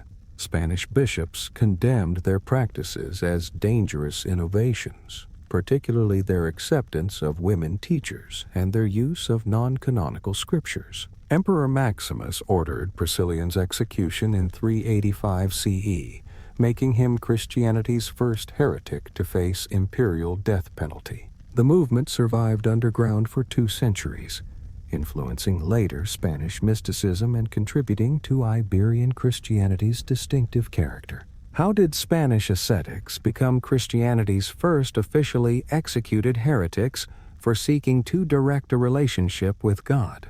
You're entering 17th century French convents where mystics practiced such complete spiritual passivity that church authorities condemned their very stillness as dangerous heresy. Madame Guyon and her followers taught that perfect prayer required absolute abandonment of personal will, creating mystical states where the soul merged so completely with God that sin became impossible. Quietist meditation involved suppressing all thoughts, desires, and even prayers to achieve pure receptivity to divine influence without human interference. Their practice attracted aristocratic women seeking authentic spiritual experience beyond formal religious obligations, meeting in private salons for instruction in contemplative techniques. Members learned to remain in prayer for hours without moving, speaking, or forming conscious intentions, believing this passive state allowed God to work through them without human corruption. The Catholic Church condemned quietism in 1687, declaring that such spiritual passivity eliminated moral responsibility and could justify any behavior as divinely inspired. Pope Innocent XII banned Madame Guyon's writings and forced prominent supporters, including Archbishop Fenelon, to renounce their teachings. Despite official suppression, Quietist influence survived in mystical traditions that emphasized contemplative prayer and spiritual abandonment. How did the pursuit of perfect stillness in prayer become so dangerous it required papal condemnation? You're joining secret gatherings in medieval Bulgarian mountains where Christian heretics created Europe's most persistent dualist theology, teaching that Satan created the material world while God ruled only the spiritual realm. The Bogomil Perfect lived as wandering holy men throughout the Balkans, having undergone the consolamentum ceremony that transformed them into living saints who renounced all contact with Satan's material creation. They ate no meat, dairy, or eggs, owned no property, avoided sexual contact, and spent their lives teaching that the physical universe was a cosmic prison designed to trap divine souls in corrupt matter. Their initiation involved ritual laying on of hands, renunciation of all material attachments, and reception of the spiritual Gospel of John, which they considered the only authentic Christian scripture. The Perfect traveled in pairs across Bulgaria, Serbia, and Bosnia, conducting services in private homes where they administered their version of communion using bread, blessed through special prayers that called down divine light. They taught that marriage, childbirth, and even church buildings were Satan's inventions designed to perpetuate soul imprisonment, making the Bogomil path a gradual escape from cosmic evil. Byzantine and Bulgarian authorities persecuted them relentlessly, yet Bogomil influence spread throughout the Balkans and into Western Europe, inspiring Cathar movements in France and Italy. Their dualist theology survived in Balkan folk traditions and influenced Orthodox mysticism for centuries after the movement's official suppression. How did Bulgarian mountain dwellers create a Christian theology so radical it influenced European heresy for 5 centuries? You're sitting in Tibetan charnel grounds at midnight, where Buddhist practitioners offer their own bodies to demons and spirits, creating meditation techniques so terrifying that most monks refuse to attempt them. The chod cutting practice, developed by the female master Machi Glabdron, involves meditators visualizing their consciousness leaving their body, while demons, hungry ghosts, and malevolent spirits devour their flesh, organs, and bones as spiritual offerings.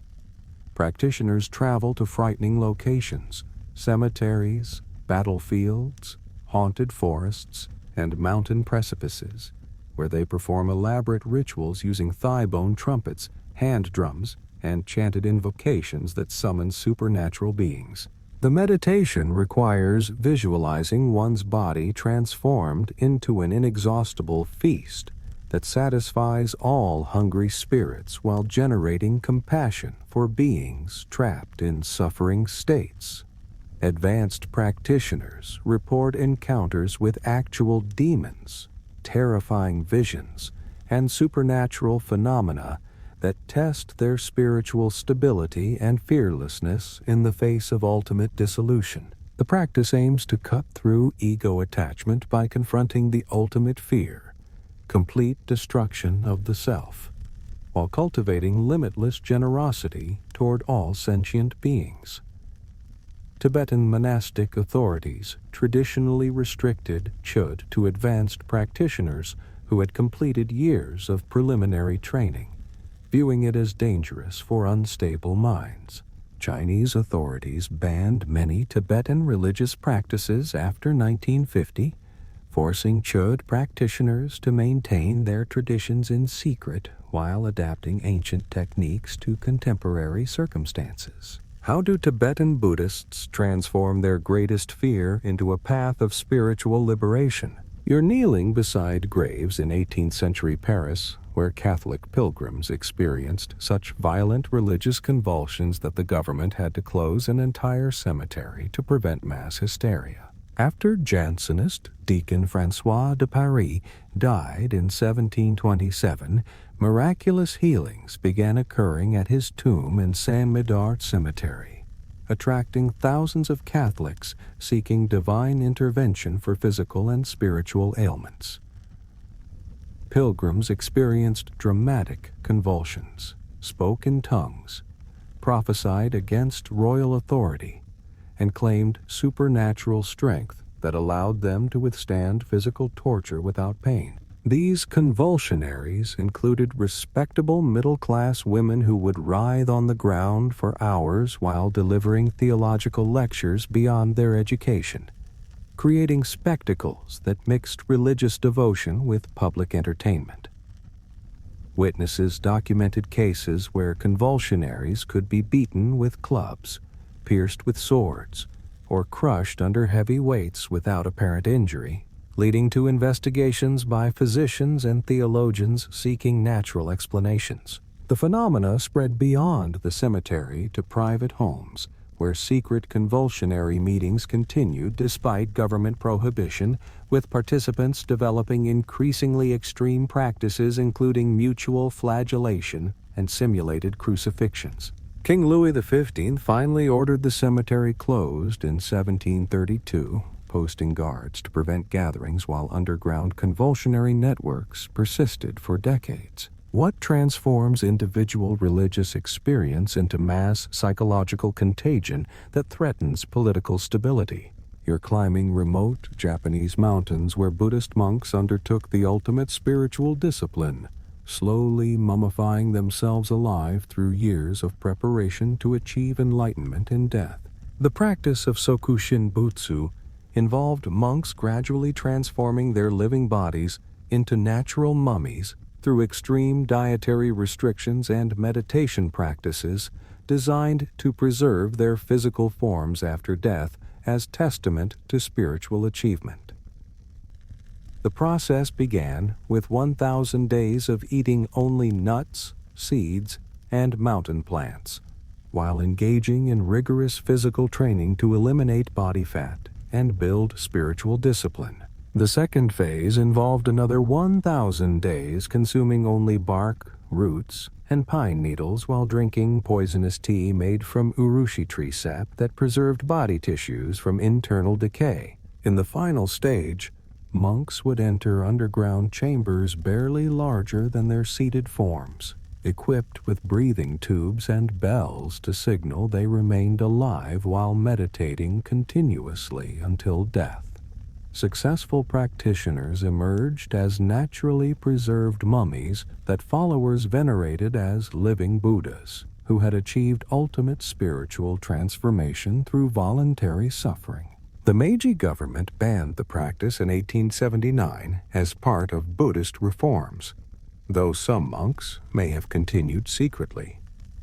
Modern scientific analysis reveals that successful Sokushin Butsu required precise understanding of preservation chemistry, suggesting sophisticated knowledge of natural mummification processes. Only about 20 confirmed Sokushin Butsu survive today in Japanese temples, revered as evidence of human potential for transcending physical limitations through spiritual discipline. What level of spiritual conviction drives people to spend years preparing for such an extreme form of conscious dying? You're following a charismatic monk across 12th century France, where his attacks on church corruption attracted massive crowds and created one of the first popular reform movements. Henry of Lausanne abandoned his monastery to preach radical reform that denounced clerical wealth, rejected infant baptism, and declared that moral character, rather than ordination, determined spiritual authority. His followers, called Henricians, established communities that practiced apostolic poverty, elected their own leaders, and conducted simplified religious services without elaborate liturgy or clerical hierarchy. Henry's preaching attracted thousands of listeners who burned crosses, destroyed churches, and drove out priests they viewed as corrupt obstacles to authentic Christianity. The movement appealed particularly to urban artisans and rural peasants who resented paying tithes to wealthy clergy while struggling with poverty and social oppression. Henry taught that true Christians needed no church buildings, formal sacraments, or priestly mediation, making individual moral purity the only requirement for salvation. Bernard of Clairvaux led official campaigns against the Henricians, using theological debate and political pressure to suppress their activities across southern France. Henry disappeared around 1145, possibly imprisoned or executed, but his influence inspired later reform movements that challenged ecclesiastical authority through popular preaching and lay religious organization.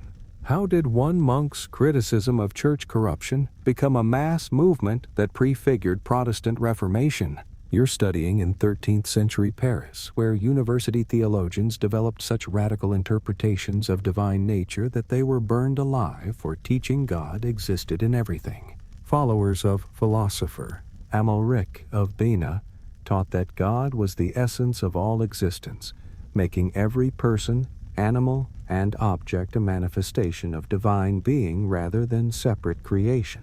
This pantheistic theology led to antinomian conclusions.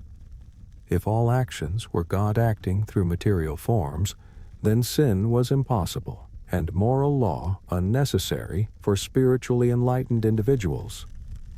Amalrician communities practiced what they called spiritual liberty, reportedly including communal property, sexual freedom, and rejection of all external religious authority as human inventions that obscured divine truth. Their intellectual approach attracted university-educated clergy who found traditional theology inadequate for explaining divine omnipresence, creating secret study groups that explored philosophical implications of extreme divine immanence.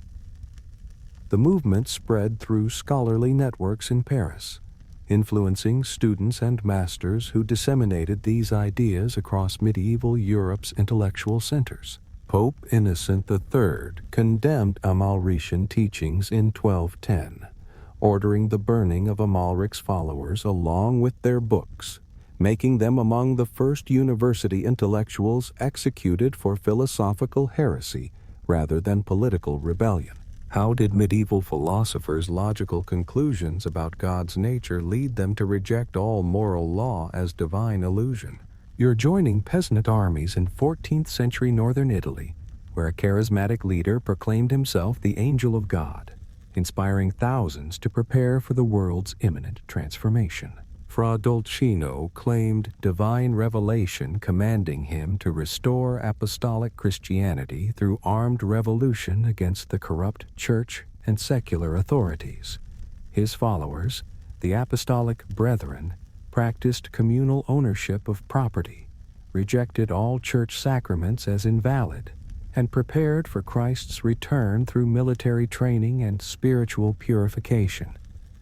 They established communes in mountain regions where men and women lived as equals, sharing possessions and governing themselves through collective decision-making guided by Dolcino's prophetic visions. The movement attracted peasants, artisans, and lower clergy who viewed contemporary society as so corrupted that only complete destruction could enable spiritual renewal. Dolcino taught that history was entering its final phase when true Christians must physically fight the forces of Antichrist, represented by Pope and Emperor alike. Pope Clement V declared a crusade against the Apostolic Brethren in 1307, leading to 3 years of warfare in which thousands died defending their mountain strongholds. Dolcino was finally captured and burned alive in 1307.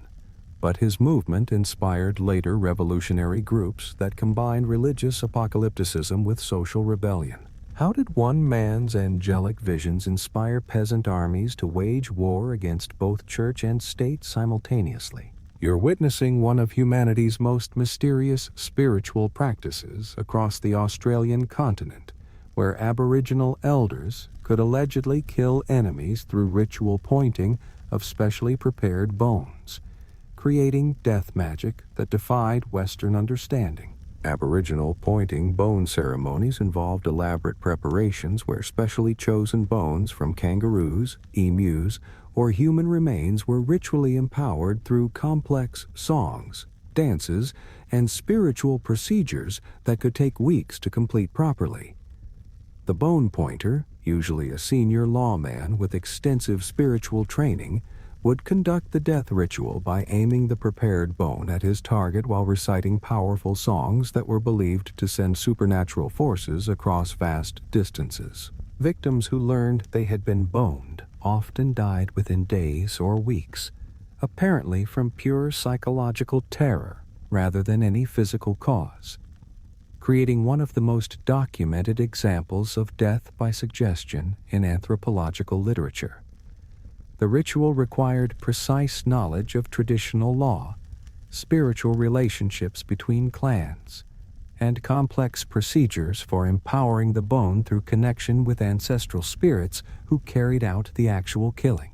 Colonial authorities struggled to understand pointing bone deaths, with medical examinations revealing no physical cause of death in victims who simply wasted away after learning of their spiritual condemnation. Missionaries and government officials attempted to suppress the practice through education and legal prohibition, arguing that belief in bone pointing was primitive superstition that had no place in modern Australia. Despite decades of suppression, some Aboriginal communities continue to maintain pointing bone traditions in secret, adapting ancient spiritual warfare to contemporary circumstances while preserving knowledge that connects them to tens of thousands of years of ancestral wisdom. How can belief in spiritual attack become so powerful that it causes actual death without any physical intervention?